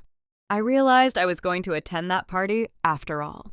If your abuser unknowingly handed you the weapon to destroy them, would you warn them or let them pull the trigger? The oppressive summer heat finally breaks in late October, leaving behind the crisp, brittle air of a Louisiana autumn. The season changes, but the financial hemorrhage accelerating within my family does not. Claude and Renee are marching straight toward bankruptcy with terrifying speed. To mask the underlying rot, my mother organizes a baby shower designed to project immense, untouchable wealth. She rents the sprawling, manicured grounds of a historic antebellum plantation in Destrehan. The venue alone costs a staggering $15,000. My parents do not possess $15,000 in liquid cash. They fund the deposit using high-interest credit cards, borrowing recklessly against a future that will never arrive. The party is slated to feature a catered brunch, a live brass band, and 70 invited guests. It is a desperate display of Southern pageantry meant to distract the entire parish from their crumbling foundation. 2 weeks before the event, my phone vibrates on my kitchen counter. The screen displays a text message from Renee. It is not a warm invitation. It is a conditional summons dripping with condescension. My mother writes that she is willing to extend an olive branch for the sake of family unity. She tells me I am allowed to attend the shower, but only if I agree to sit quietly at a back table and keep my opinions to myself. Her final sentence is a sharp command. If you can behave yourself, you can come. The sheer arrogance of the message makes my chest tighten. A month ago, I would have drafted a furious reply defending my sanity. I would have demanded an apology for the way she threw me out of her dining room. But anger is a blunt tool, and I am learning to operate with surgical precision. I realize that a cornered enemy fights back, but a complacent enemy makes mistakes. I decide to hand them the exact victory they are desperate to claim. I pick up my phone and type a carefully constructed surrender. You win. I will not interfere anymore. I will sit where you tell me. And I will even bring a gift. I hit send and set the phone down. I know exactly how that message will be received in Covington and Orleans Parish. Renee will show the text to Claude, framing it as proof of her superior parenting and her ability to put me in my place. Savannah will relish the submission, leaning further into her delusional victimhood. Derek will read it and exhale, believing he has successfully neutralized the only threat to his $200,000 payday. They will mistake my strategic retreat for a broken spirit. The concession empowers them. It fuels their arrogance, ensuring they walk into the plantation grounds feeling invincible. Providing them with this false sense of security is vital for the long game I am playing. While my family obsesses over floral arrangements and catered menus, I spend my week in quiet, sterile meeting rooms. I sit down with the hospital legal compliance officer and a local fraud detective assigned to coordinate the jurisdictional overlap. I hand over every piece of public documentation I scraped from the parish databases, pairing it with the rejected hospital intake form. The detective is a pragmatic, wary man who does not sugarcoat the reality of the justice system. He explains that federal indictments for wire fraud and identity theft require a rigorous, meticulous timeline. This is not a television drama. Law enforcement officers are not going to storm the plantation grounds with sirens blaring and handcuffs ready. Federal prosecutors build cases through grand jury subpoenas, silent financial surveillance, and ironclad paper trails. I understand that white-collar crime is a tedious labyrinth of banking regulations. I ask the detective if there is any mechanism for an emergency injunction to freeze the trust accounts before Claude signs the finalized paperwork. The detective shakes his head, his expression sympathetic but firm. He explains that until the fraudulent funds actually cross state lines or enter the banking system under false pretenses, the federal threshold is not fully crossed. They need Derek to take the money. They need the transaction to execute so they can track the routing numbers into the offshore accounts he established. The irony is agonizing. To secure a conviction that will eventually put Derek in federal prison, I have to stand by and let him successfully rob my father first. I realize the excruciating burden this timeline places on my shoulders. I must attend this extravagant baby shower and watch Derek extract the next six-figure check from my parents. I have to stand in the background, knowing the trap is armed, and endure the smug superiority of my relatives without revealing a single hint of the impending devastation. The waiting game requires a level of psychological endurance I have never tested. It is brutal to hold the truth in your hands while watching the people you love willingly march off a cliff. But breaking the silence now would alert Derek to the federal scrutiny, giving him the opportunity to flee the jurisdiction or destroy crucial financial evidence. I have to let the play unfold exactly as he engineered it. The morning of the shower arrives, bringing a cool breeze off the Gulf. I do not dress for a celebration. I choose a simple, tailored navy dress, the kind of attire you wear to a solemn deposition. I bypass the decorative gift bags and pastel wrapping paper stacked in my hallway. Instead, I walk over to my dining table and pick up the thick, three-ring binder I compiled over weeks of late-night research. The heavy plastic covers contain the entire anatomy of a con. Inside are the active marine liens, the vehicle foreclosure notices, the unpaid wage affidavits from stranded deckhands, and the newly registered Offshore holding company documents. I slide the heavy binder into an oversized leather tote bag. The weight of the paper pulls the straps taut against my shoulder. It feels grounding. I leave my apartment and merge onto the highway, driving west toward Destrehan. The route takes me up the historic River Road, winding parallel to the Mississippi River. The landscape here is steeped in generations of wealth and ruin. Ancient oak trees line the narrow asphalt, their thick branches forming a canopy that blocks out the morning sun. Behind the levees, massive cargo ships churn through the muddy water, transporting steel and grain toward the ocean. I drive past sprawling sugarcane fields and the crumbling remnants of old estates, feeling the heavy, suffocating weight of my own family legacy. My grandfather worked himself to the bone in these very wetlands to ensure his descendants would never face poverty. He built a financial fortress designed to outlast us all. Now, my parents are leveraging that exact legacy to fund a fraudulent brunch for a man who refuses to pay his own employees. They are trading generational security for a fleeting afternoon of social prestige. The betrayal of my grandfather's memory burns in my throat, hardening my resolve. As the ornate iron gates of the plantation come into view, I slow my car. The manicured lawns stretch out toward the horizon, pristine and deceptive. A line of expensive luxury vehicles already fills the gravel parking lot. I grip the steering wheel, taking one final, deep breath to steady my heart rate. The air outside the car smells of damp earth and blooming sweet olive. I am walking into a den of people who view me as a failure. They expect me to sit quietly in the corner, sip a mimosa, and absorb their collective pity. They have no idea I am carrying the blueprint of their destruction over my shoulder. I parked on the crushed oyster shell driveway of the Destrehan Plantation.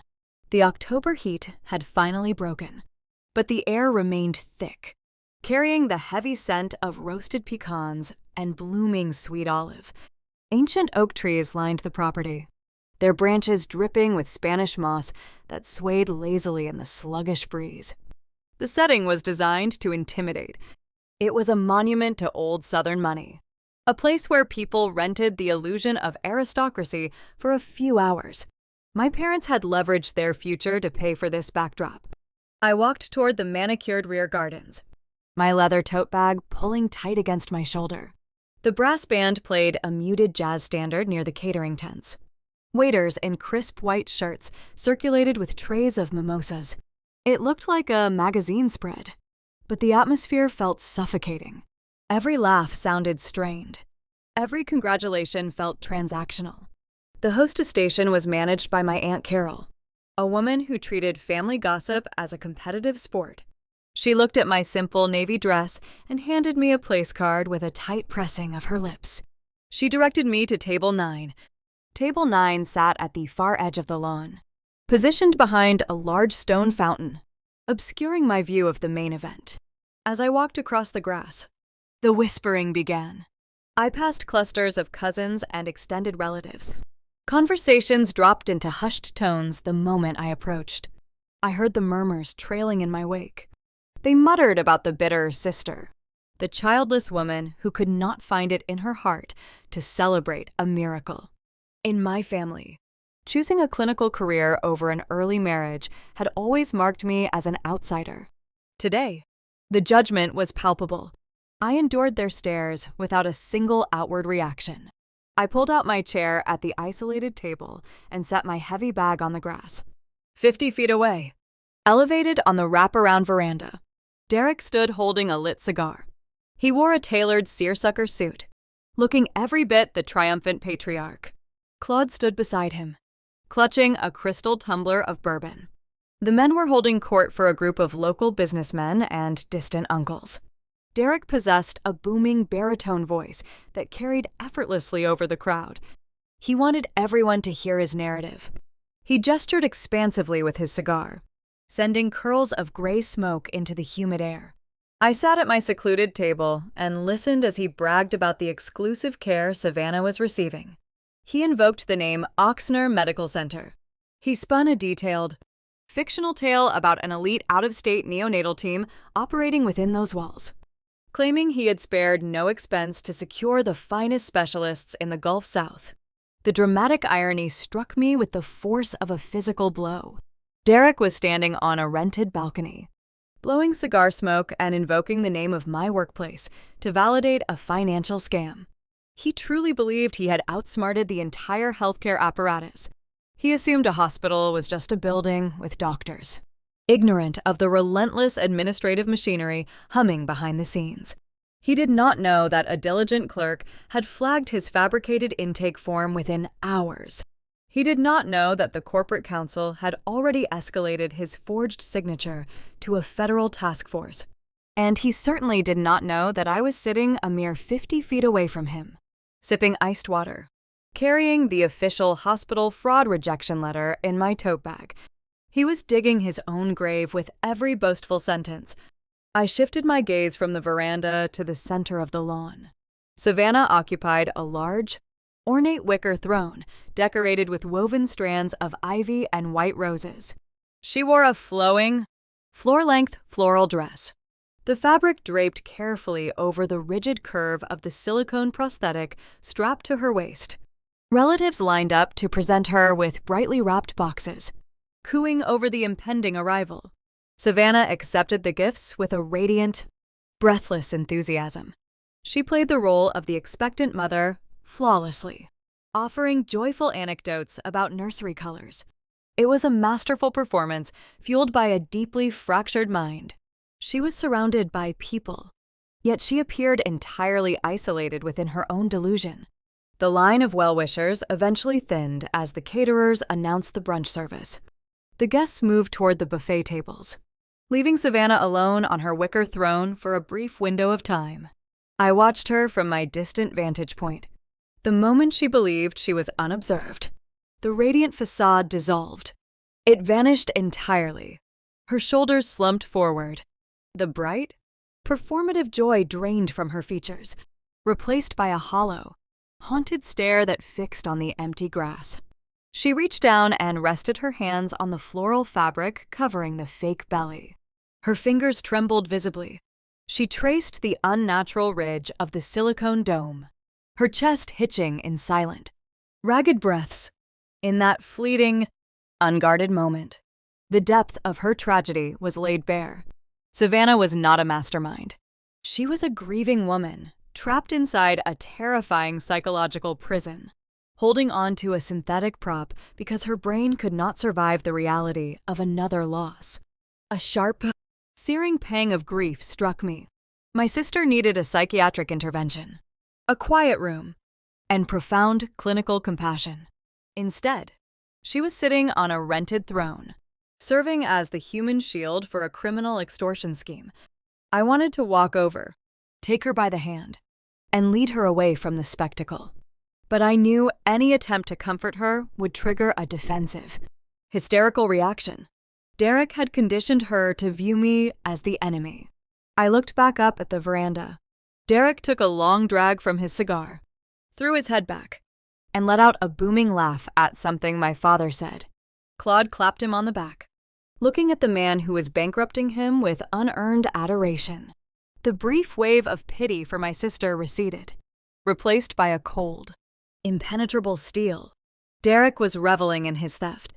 He was parading his mentally broken wife in front of a crowd to secure a final, devastating payout. He had turned my family trauma into a spectator event. I reached down and rested my hand on the leather strap of my tote bag. The heavy binder of public liens and forged documents sat inside, a silent archive of his impending ruin. The brass band finished their set, and the event coordinator stepped up to the microphone near the gift table. She adjusted the stand, her voice echoing across the manicured lawn, directing all the seated guests to direct their attention toward the veranda steps for a special presentation.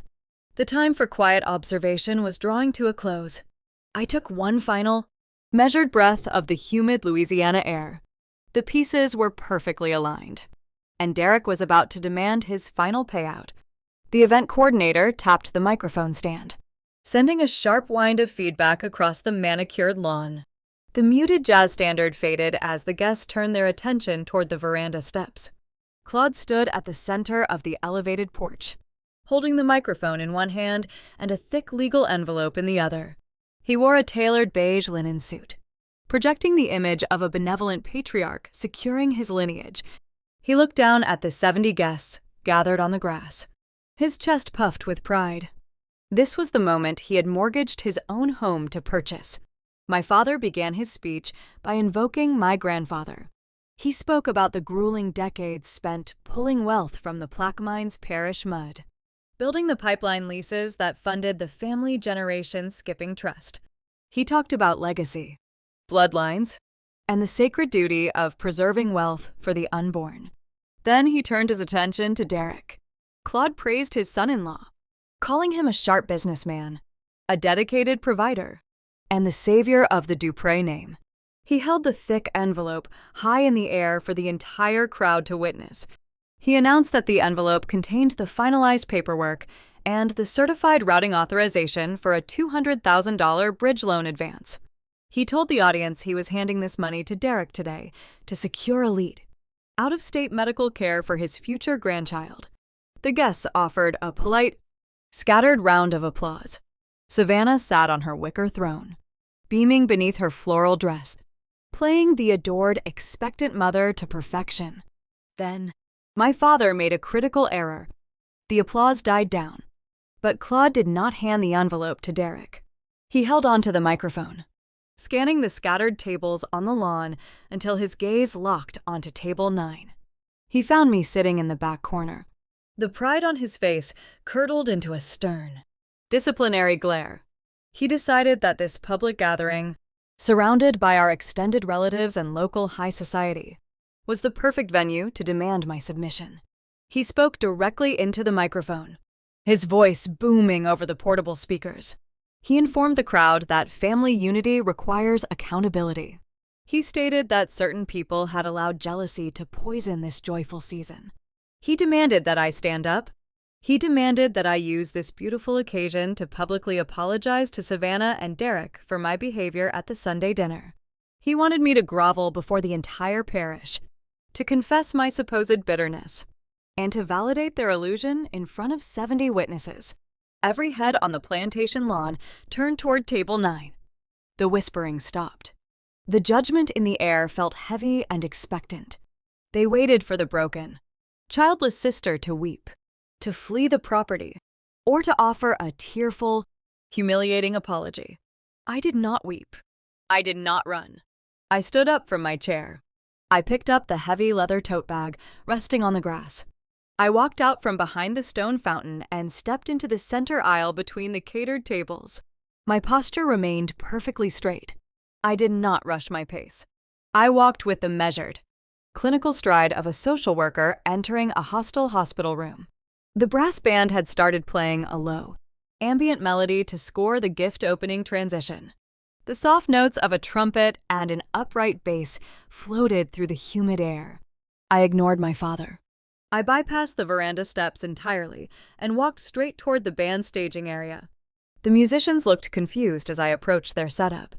I unclasped my purse, reached inside, and retrieved a crisp $100 bill. I held the currency out to the band leader, a man holding a polished trombone. I told him I was paying him to stop playing immediately. The band leader looked at the bill, looked at my face, and took the money. He signaled his ensemble. The music halted in a jagged, uncoordinated stop. The sudden absence of sound stripped away the party atmosphere instantly. The ambient noise of the gathering vanished, leaving a heavy, suffocating stillness over the plantation grounds. The only remaining sound was the low, mournful blast of a commercial river barge horn echoing from the Mississippi River behind the levee. The environmental shift forced every guest to pay agonizingly close attention to my next move. I turned away from the musicians and walked toward the extravagant gift table situated near Savannah. The table groaned under the weight of expensive presents. There were towering stacks of designer onesies, imported silver rattles, and lavish diaper cakes tied with silk ribbons. It was a monument to a fantasy. I reached into my leather tote bag and pulled out the thick, 3-ring binder. The heavy plastic covers contained the entire, documented anatomy of Derek and his financial ruin. I hoisted the binder and dropped it squarely onto the center of the gift table. The heavy thud of the binder striking the wood echoed across the silent lawn. It crushed a delicate box of pastel baby booties beneath its weight. I turned to face the veranda. Claude stood paralyzed with the microphone. Derek watched me, his smug demeanor faltering. "I do not have an apology," I said. I did not use a microphone, but the profound quiet of the lawn carried my steady voice to every single guest. I spoke with the flat, unyielding cadence of an auditor reading a terminal balance sheet. I did not inject anger or dramatic bravado into my delivery. I let the raw data do the cutting. I tapped the rigid cover of the binder. I announced that I possessed the official parish court dockets from St. Tammany. I projected my voice to ensure the local businessmen standing near Derek heard every syllable. I stated that Derek had 3 active, unresolved liens filed by marine supply companies. I revealed that the bank was currently executing a foreclosure on the leased truck parked in the gravel driveway. I detailed the civil judgments, stating clearly that Derek owed $180,000 to local boat crews for unpaid wages. The crowd froze.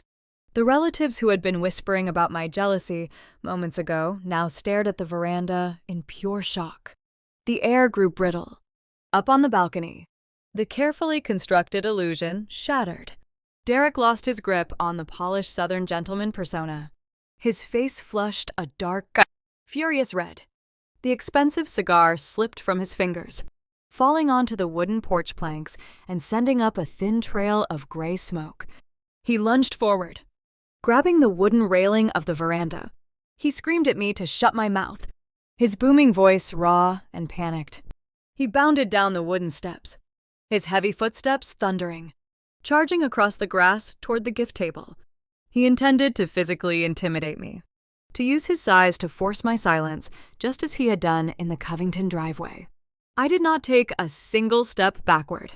I did not flinch as he closed the distance. I ignored his advance entirely. I kept my eyes locked on my father, standing frozen on the porch. "Do not sign that check." "Dad," I said, my voice slicing through Derek and his shouting. "You are funding a bankrupt man, not a nursery." Derek halted mere inches from the gift table. The heavy binder sat between us like a concrete barricade. Before he could escalate his physical intimidation, my mother intervened. Renee marched down the veranda steps, her high heels sinking into the soft plantation grass. She positioned herself firmly beside her son-in-law, forming a united front against the daughter she despised. Renee refused to look at the dockets. She refused to acknowledge the reality of the bankrupt man standing next to her. Instead, she addressed the 70 guests staring from their tables. She pitched her voice to project a wounded, long-suffering maternal sorrow. She told the crowd to ignore my display. She claimed I was a deeply unwell, envious woman who had spent weeks fabricating financial documents just to sabotage a joyous occasion. She insisted the marine liens were fake, printed from the internet by a spinster desperate for attention. Renee wrapped her arm around Derek, declaring him an honest provider. She begged the band leader to resume playing, desperately attempting to sweep the ugly truth under a rug of Southern hospitality. The band leader did not raise his trombone. The guests did not look away. I allowed my mother to finish her frantic defense. I did not raise my voice to argue over the validity of the public records. Arguing provides an opponent with oxygen. I simply opened the heavy cover of the binder. I bypassed the marine liens and the foreclosure notices. I reached into the front pocket and withdrew a single sheet of pristine, watermarked paper. It bore the official crest of Oxnard Medical Center. I held the document up, angling it so the afternoon sun illuminated the crisp hospital letterhead. I directed my gaze away from Renee and locked onto my father, who was now slowly descending the wooden steps of the porch. I told them the marine debts were just the beginning. I explained that 2 weeks ago, Derek submitted an official intake form to my workplace. I stated that he forged the signature of a credentialed maternal fetal medicine specialist to fake a maternity ward registration. I kept my cadence even, letting the gravity of the federal crime settle over the lawn. I announced that the hospital legal team had officially flagged his submission for federal insurance fraud and identity theft. The smug superiority drained from Derek instantly. His tan face turned the color of old chalk. The realization that he had unknowingly faxed a felony directly into my hands paralyzed him for a crucial second. Then, panic took over. He lunged across the gift table, his hand outstretched, desperate to snatch the rejection letter from my grasp.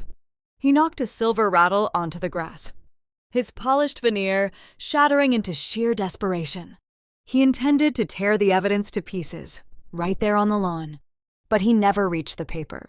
Claude intercepted him. My father moved with a sudden, startling speed for a man his age. He stepped between us, his large hand clamping down on Derek's wrist with an iron grip.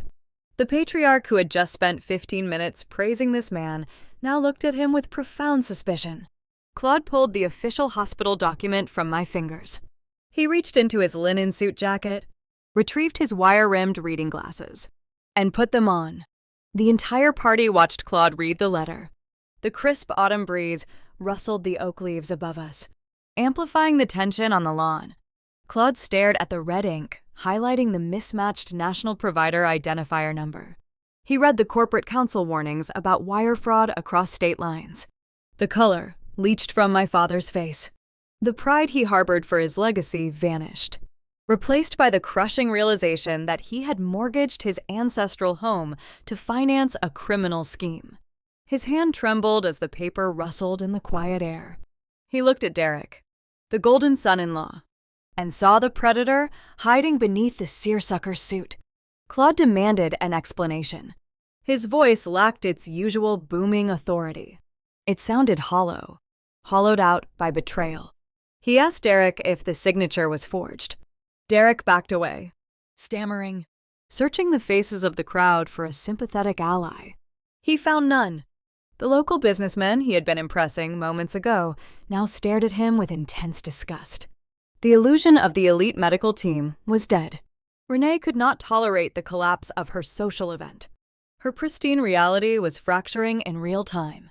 She looked at her husband, holding the proof of felony fraud, then at her disgraced son-in-law, and finally at Savannah, who remained seated on the wicker throne.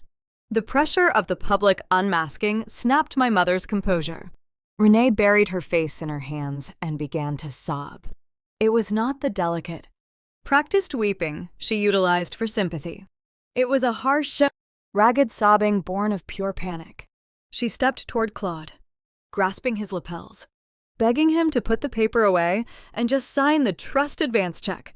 She pleaded with him to protect their reputation, crying that the guests were watching. Claude pushed her hands away, demanding to know how long she had suspected the scam. The dam broke. In her hysterical desperation to salvage the afternoon, Renee surrendered her darkest secret. The words tumbled from her mouth, echoing across the silent catering tables. She confessed that she knew the pregnancy was a lie.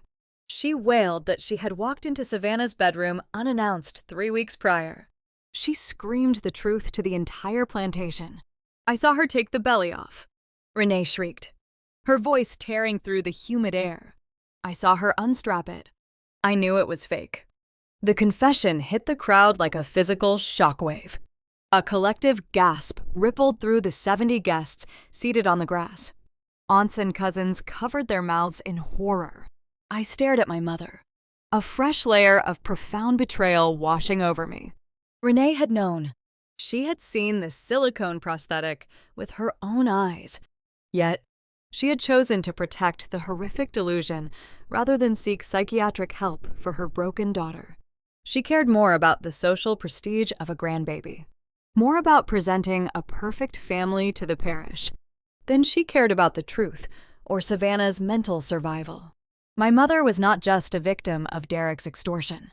She was an active, willing accomplice in her own financial and moral ruin. She allowed Claude to mortgage their home, knowing the loan was built on a synthetic prop. The sound of Renee's screaming confession acted as a devastating trigger. Up on the elevated stage of the wicker throne, the fragile fortress protecting Savannah's mind disintegrated. The public acknowledgement of the silicone prop shattered the boundaries of her pseudosciensis. Savannah stood up. The sudden movement knocked a stack of wrapped gifts onto the ground. She did not look at Derek. She did not look at our parents. She wrapped both arms tightly around the flowing floral dress, clutching the rigid silicone dome against her torso as if trying to shield it from an impending strike. Her eyes widened in sheer, unadulterated terror. Savannah opened her mouth and let out a wail that chilled my blood. It was a terrifying, guttural sound, the raw vocalization of a human psyche tearing apart at the seams. She began to pace frantically in front of the throne. She cried out to the horrified guests, begging them not to listen to Renee. She insisted the baby was real. She insisted she could feel the heartbeat. The delusion fought fiercely against the exposure, causing her to spiral into a severe panic attack. She rocked her torso back and forth, her breathing turning into sharp, frantic gasps. To soothe the overwhelming terror, Savannah began to sing. She hummed the Cajun lullaby, Faiz Doo-Doo, her voice trembling and chaotic. The melody drifted over the sprawling lawn, a haunting, broken tune clashing with the opulent surroundings. No one moved to intervene. The catering staff stood frozen by the buffet tables. The brass band lowered their instruments, their faces etched with deep discomfort.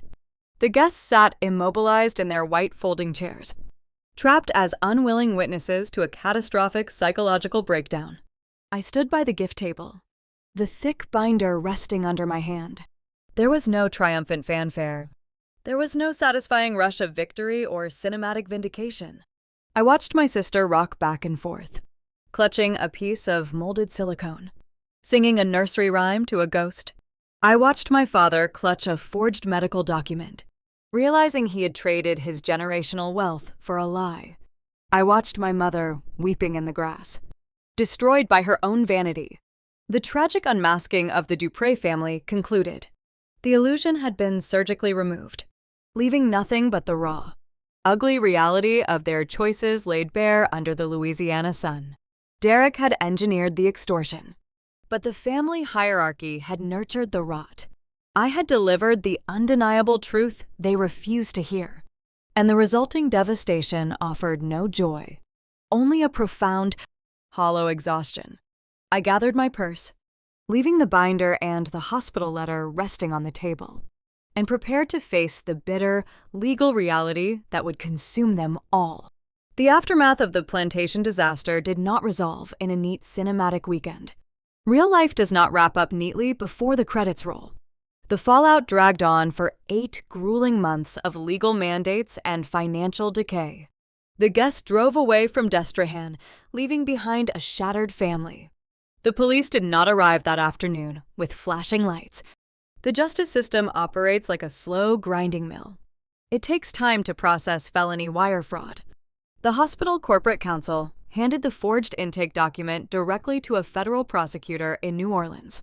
Because Derek transmitted a fabricated medical document across state boundaries to defraud a financial trust, he triggered a federal investigation. A grand jury convened in late November. They reviewed the paper trail I had gathered along with the hospital admission records. The grand jury handed down a multi-count indictment for wire fraud and attempted extortion. Derek initially maintained his arrogant posture. He hired a high-priced defense attorney from Baton Rouge, convinced he could charm his way out of a federal courtroom just as he had charmed his way into my father's wallet. He liquidated the remaining funds hidden inside the Offshore limited liability company to pay the exorbitant legal retainers. He drained the accounts he built to steal my family's wealth, giving every last dollar to a lawyer who ultimately told him he had no case. You do not outsmart the federal government when your forgery is stamped with a digital routing number. By April, the defense attorney sat Derek down in a sterile conference room and explained the grim arithmetic of federal sentencing guidelines, facing the prospect of a decade behind bars. Derek's facade crumbled. He accepted a plea agreement. The judge sentenced him to 36 months in a federal correctional institution. The golden son-in-law traded his tailored seersucker suits for a canvas cot and a concrete cell. While Derek navigated the criminal justice system, Savannah descended into a terrifying psychological void. The public exposure at the baby shower shattered the fragile architecture of her delusion. Emergency medical personnel transported her from the plantation grounds directly to a specialized psychiatric facility in Covington. The attending psychiatrist placed her on an involuntary hold. Her pseudostasis was not a superficial lie. It was a profound trauma response, requiring intensive intervention. Savannah needed round-the-clock care to separate her identity from the phantom pregnancy. The doctors stripped away the silicone prosthetic, forcing her brain to process the grief she had avoided for 5 years. The treatment required long-term residential therapy. Mental health care of that magnitude carries a staggering price tag. My sister was confined to a sterile room with barred windows, fighting a war inside her own mind, while the husband who exploited her sickness prepared for federal prison. The emotional devastation was severe, but the financial ruin was terminal. Claude and Renee were left holding a burning ledger. My father had taken out a high-interest bridge loan against their primary residence in Orleans Parish to fund Derek's imaginary medical specialists. The terms of that second mortgage were predatory, designed for a rapid payoff using the anticipated trust advance. But the trust advance never materialized. Without the generation-skipping trust disbursement, my parents could not meet the punishing monthly payments. 90 days after the plantation shower, the bank issued a formal notice of default. The foreclosure process began with ruthless efficiency. The bank did not care about the fraudulent ultrasound or the federal indictment. They only cared about the outstanding balance. Claude and Renee watched their checking accounts drain to zero. The comfortable retirement they had taken for granted evaporated in a matter of weeks. They received relentless phone calls from debt collectors, demanding payments they simply did not have. To stave off total bankruptcy and save their primary home from the auction block, my parents were forced to make an agonizing sacrifice. They had to liquidate the Plaquemines Parish wetlands. This was the ancestral land my grandfather had spent his entire life preserving. It was the crown jewel of the Dupré legacy, holding decades of generational pride and vast potential wealth. But desperate sellers do not dictate market prices. This is where the true, bitter twist of their downfall materialized. Claude approached a commercial oil exploration company to negotiate a swift sale of the property. He hoped to secure enough capital to clear the second mortgage and fund Savannah's mounting psychiatric bills. The oil company executives knew my father was facing imminent foreclosure. They smelled the blood in the water. They knew Claude was out of time and out of options. The corporate buyers conducted a thorough title search and discovered the pending federal investigation surrounding the family finances. They utilized this leverage to trap Claude in an atrocious deal. They offered to purchase the pristine wetlands for a mere fraction of their actual appraised worth. The sum was just barely enough to satisfy the bank and halt the foreclosure on the Orleans Parish house. Claude had no leverage and no alternative. He signed the ancestral mud away for pennies on the dollar. But the agonizing twist went even deeper. The commercial oil company that bought the land was a subsidiary corporation. While researching the sale through public property records, I uncovered the parent company structure. The subsidiary was heavily financed by the exact same hard money marine lenders from Chalmette that Derek originally owed. The violent creditors Derek had tried to pay off using my father's retirement funds ended up acquiring the family wetlands anyway. Derek's predators won the ancestral property because Claude chose to open the door to a con man. My father handed the legacy directly to the sharks he thought he was outsmarting. The generation-skipping transfer trust, the financial fortress my grandfather built to protect our future, was legally frozen indefinitely. The federal prosecutors placed a hard hold on all trust assets during the wire fraud investigation, ensuring the funds could not be moved while the extortion case remained active. Even if the investigation concluded, the trust required a living heir to unlock the principal. That heir did not exist. The money sat locked behind bureaucratic walls, entirely inaccessible to the people who desperately needed it. My parents were left with a hollowed-out bank account, a daughter in a psychiatric ward, and a son-in-law in federal prison. They sacrificed their wealth, their dignity, and their generational legacy to protect an illusion. They traded the truth for a comfortable lie. And the lie bankrupted them.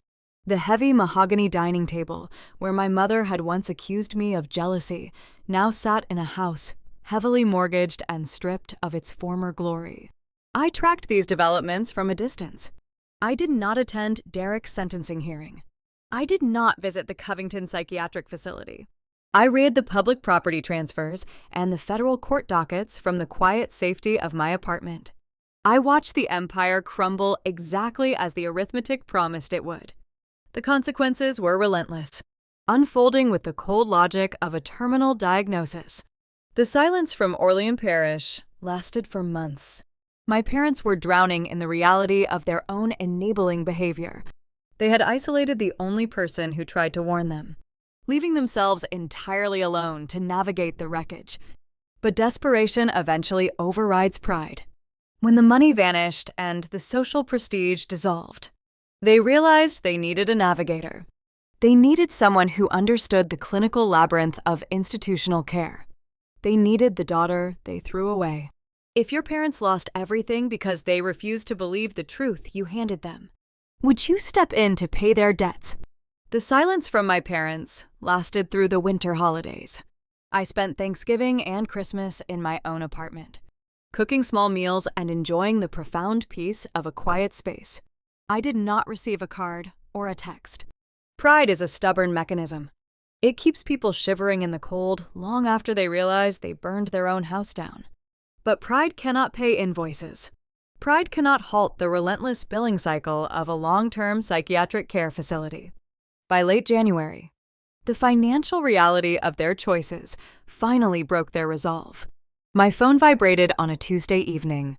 I was sitting at my kitchen island, reviewing a case file for a patient scheduled for discharge the next morning. The caller identification displayed my mother's name. I let the device buzz against the granite countertop for several seconds. I listened to the steady rhythm of the rain hitting my living room windows. I knew why she was calling. The arithmetic had finally cornered them. I swiped the screen and answered the call. Renee did not offer a polite greeting. She bypassed the standard pleasantries and launched immediately into ragged, unfiltered weeping. It was a jarring sound. During the Plantation shower, her tears had been a theatrical weapon designed to manipulate a crowd. This weeping sounded raw, hollow, and devoid of strategy. She sounded like a woman who had just realized the depth of her own ruin. Between heavy sobs, she offered an avalanche of apologies. She admitted Derek was a predator. She confessed they were foolish to trust a man who drove a leased truck while hiding marine liens. She told me I was right to warn them. She begged for forgiveness for casting me out of the dining room and treating my warnings as jealousy. I sat in my ergonomics chair and listened to her unravel. I did not interrupt. I did not offer comforting platitudes. I analyzed her words with the clinical detachment of a triage worker assessing a wound. Her apologies were desperate, but they felt transactional. People who enable predators rarely apologize because they experience a sudden moral awakening. They apologize because the predator left them with the bill, and they need a new savior to absorb the cost. The pivot arrived exactly as I anticipated. Renee's weeping subsided into a frantic, hyperventilating explanation of their current living situation. They had lost the Orleans Parish home to the bank. The second mortgage foreclosure had forced them to pack whatever furniture fit into a moving truck and abandon the rest. They now rented a cramped two-bedroom apartment in Metairie, a dense suburb outside New Orleans known for congested strip malls and heavy traffic. My mother described the thin walls, the roar of vehicles passing on Veterans Boulevard, and the sheer humiliation of sharing a communal laundry room at 70 years old. Her grand mahogany dining table, the site of so many quiet indignities, sat in a discount storage unit because it could not fit through the apartment door. But the cramped apartment was just the backdrop to the true crisis. Savannah's involuntary psychiatric hold had transitioned into a mandated residential therapy program. The facility in Covington charged staggering daily rates to manage her profound psychological trauma. Without the generation-skipping trust to draw from, and with the ancestral wetlands sold to satisfy the marine lenders, Claude and Renee were footing the medical bills out of pocket. Their remaining cash reserves were hemorrhaging. Renee pleaded with me to step in. She wanted my professional expertise. She knew I spent 50 hours a week navigating the Byzantine labyrinth of federal healthcare funding. She begged me to take over Savannah's case, to fill out the complex Medicaid applications, and to find a bureaucratic loophole to cover the mounting invoices. She wanted me to use my hospital connections to fast-track approvals and shield them from the merciless state auditors. She insinuated that they needed a personal loan to keep the facility from discharging my sister onto the street. She invoked my duty as a social worker and my obligation as a blood relative. She cried that they were drowning and needed their strong girl to pull them to shore. I stared at the glowing screen of my laptop. I opened a new email draft. I typed my mother's email address into the recipient line. I thought about the certified legal petition they mailed me months ago. I remembered the thick, rigid paper bearing the official stamp of the probate court. Claude and Renee had paid an aggressive attorney a massive retainer to legally erase my existence from the family trust. They signed their names to a sworn document branding me a hostile threat. They were perfectly willing to sever our bloodline to protect a con man and a silicone prop. Now, sitting in a cheap apartment with their bank accounts drained, they wanted the hostile threat to rescue them. I did not access the hospital database. I did not pull a single string or leverage a single professional connection on their behalf. I treated her request with the exact same protocol I use for a stranger walking into the clinic without an appointment. I attached 3 standardized digital files to the email draft. The first was a generic public brochure explaining the Medicaid 5-year look-back period. The second was a directory of pro bono legal aid clinics operating in Jefferson Parish. The third was a list of state-funded social services available to indigent seniors. I clicked send. I watched the progress bar slide across the screen, confirming the transmission of the generic resources. I spoke into the receiver. I kept my tone soft, steady, and entirely devoid of malice. I did not want to punish her. I simply refused to be consumed by her choices. "I love you," I said, allowing the truth of that statement to stand on its own. "But I cannot be your fixer anymore," Renee gasped. A sharp intake of breath over the cellular connection. She started to protest, arguing that the generic pamphlets were useless, complaining that she could not comprehend the dense legal terminology without my translation.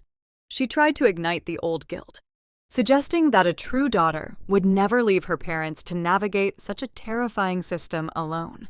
"You built this trap," I told her, my voice remaining perfectly level. "And you have to walk this road yourselves." I pulled the phone away from my ear and ended the call. The screen went dark. The quiet of my apartment rushed back in, filling the space left by her frantic demands. I placed the device face down on the granite counter. I did not write them a check to save their pride. I did not offer to cover a single week of Savannah's residential therapy. I did not invite Claude and Renee to move into my spare bedroom to provide them with free live-in elder care. I maintained a clinical, impenetrable boundary. The urge to fix the broken pieces of my family, the compulsion that had driven me to scream in their dining room months ago, was permanently extinguished. They had willfully ignored every warning sign. They chose the comfortable illusion over the harsh reality, and they aggressively punished the only person who handed them a flashlight in the dark. They started a catastrophic fire, fueled it with their own vanity, and watched it burn their legacy to the ground. I survived the blaze they ignited, but I refused to hand them my own water to put it out. I walked over to the kitchen sink, washed my coffee mug, and prepared for my morning shift at the hospital. The personal extortion was over, but the professional reckoning was just beginning. The state of Louisiana possesses strict protocols for elderly citizens who lose their primary assets to foreclosure, and the bureaucratic machinery was about to assign my parents a formal caseworker. They were about to discover that running from the truth only forces you to face it under much colder fluorescent lights. A crisp Tuesday afternoon in New Orleans always carries a distinct rhythm. The stifling summer heat eventually gives way to a sharper, cleaner breeze rolling off the Mississippi River, sweeping the stagnation out of the city streets.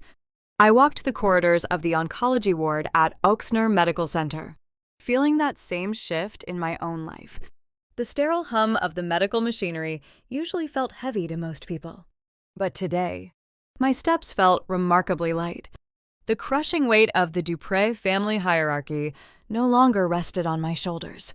I did not have to brace myself for a demanding text message or a condescending phone call. I entered room 412 to conduct an initial intake. A new patient sat in the chair by the window. She was a frightened woman in her early 60s facing a daunting diagnosis. Clutching a stack of confusing insurance documents with trembling hands, I pulled up a chair, sitting close enough to establish trust, but maintaining a respectful distance. I maintained steady eye contact and spoke with genuine empathy. I walked her through the clinical labyrinth, translating the dense medical jargon into actionable, manageable steps. When her voice broke, I handed her a tissue and offered professional grace. I listened to her fears without judgment. I gave this stranger the exact compassion and patience my own mother had refused to give my sister. Leaving the room an hour later, I felt a profound sense of purpose. My professional energy was no longer being siphoned by a toxic vortex of generational delusion. I belonged here, serving people who actually wanted to be saved, navigating real crises instead of manufactured fantasies.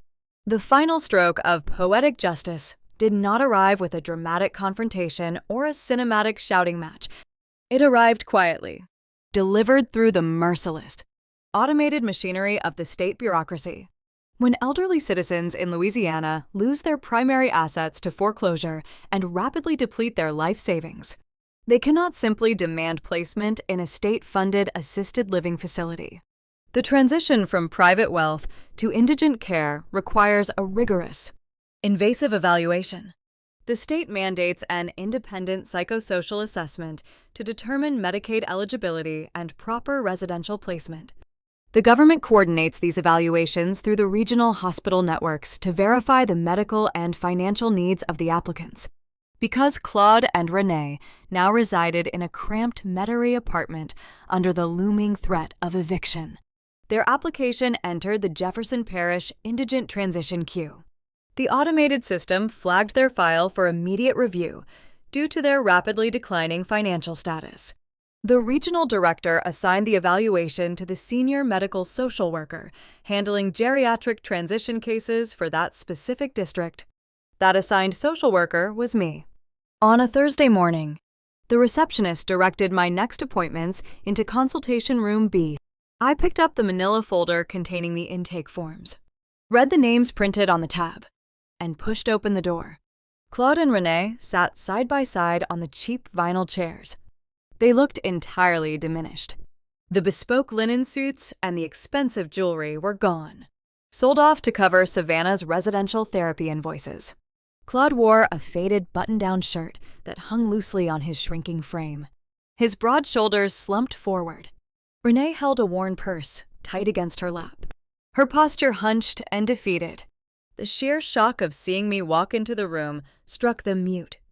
They had spent my entire life dictating the terms of my existence, treating me as a bitter subordinate. Now, the roles were irreversibly inverted. They were destitute applicants, relying on the state for basic survival.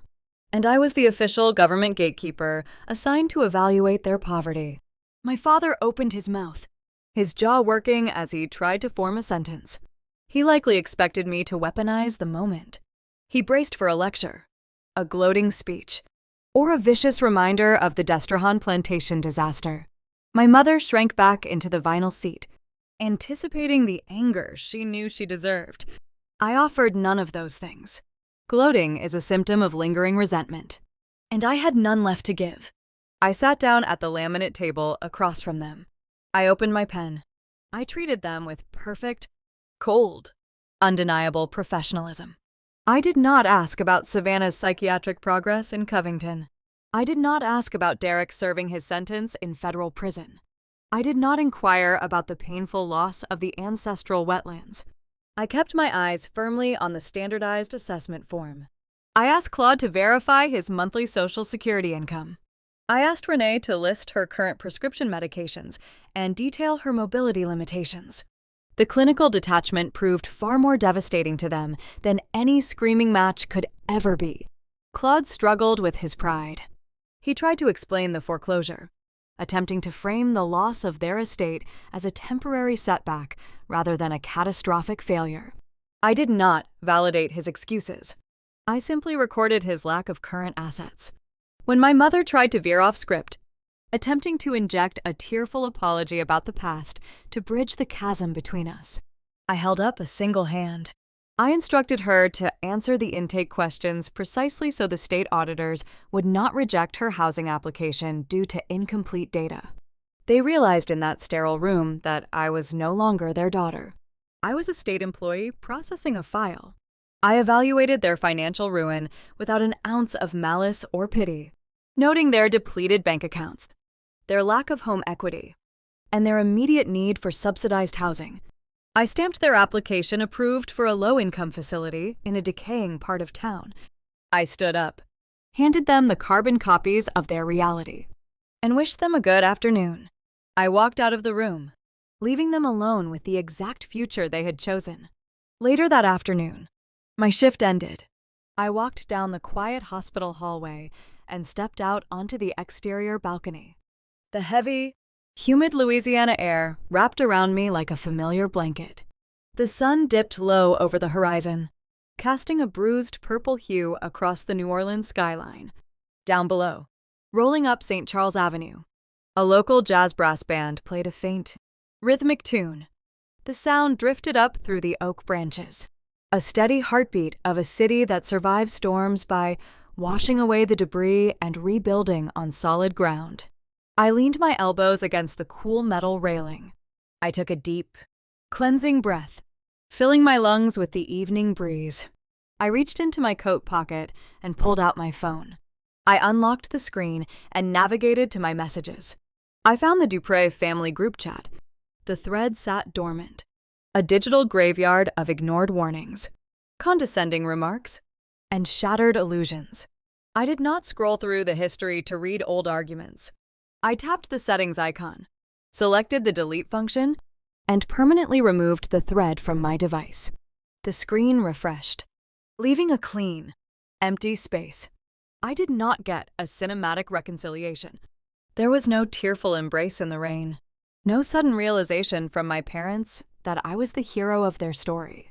The people who burn their own houses down rarely thank the person who points out the smoke.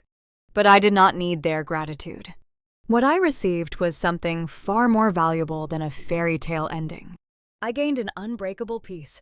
I built that peace on a solid foundation of undeniable facts, stepping away from a legacy rooted in marsh mud. I drew a boundary they could never cross again, turned my back on the wreckage, and walked back inside to live my life. Looking back on that crisp Tuesday afternoon on the hospital balcony, I realized that closure is rarely a dramatic, cinematic event. It is the quiet, steady accumulation of peaceful mornings. It has been over a year since I finalized my parents' transition into state-funded housing, and my life has never been quieter. I still work at the oncology ward. I still drink my chicory coffee, and I still advocate for my patients every single day. But I no longer fight ghosts. Walking away from the generational wreckage of the Dupre family taught me more about survival than any clinical degree ever could. I used to believe that my role in this world was to be the anchor for people who refuse to learn how to swim. Now, sitting in the quiet calm of my own home, I want to share the 3 crucial lessons I extracted from the ashes of my family's ruined legacy. First, blood does not demand your destruction. Society conditions us to believe that family is an unconditional bond, a tie that must be preserved regardless of the cost. But loyalty should never be a suicide pact. If the people who share your DNA require you to sacrifice your sanity, your career, or your legal boundaries just to keep their toxic illusions alive, they do not love you. They only love what they can extract from you. Walking away from destructive relatives is not an act of betrayal. It is an act of necessary self-preservation. Second, the truth does not require your volume. For weeks, I thought I had to scream to make my parents understand the reality of Derek's extortion and Savannah's tragic delusion. I shattered a glass pitcher of iced tea, trying to force them to see the fraud. But my loudest outbursts only gave them ammunition to discredit me. It was the quiet, meticulous gathering of undeniable facts, the public court dockets, the federal marine liens, the forged hospital letterhead that ultimately dismantled the con. Cold data is a far sharper weapon than raw emotion. Facts do not need to be yelled. They simply need to be presented. Third, and perhaps the most agonizing lesson to accept, you cannot save people who are actively committed to their own ruin. My parents possessed every opportunity to investigate the financial red flags. They chose the comfort of a lie over the discomfort of reality because the lie offered them temporary social prestige. You cannot rescue someone who barricades the door and attacks the rescuer. Sometimes, the only choice you have is to step out of the way and let the inevitable consequences of their actions arrive. You deserve a life built on solid ground, not marsh mud. Thank you for listening to my journey here on Silent Vengeance Stories. So please hit the like button, subscribe, and share this video if you have ever had to walk away from toxic relatives to protect your own peace.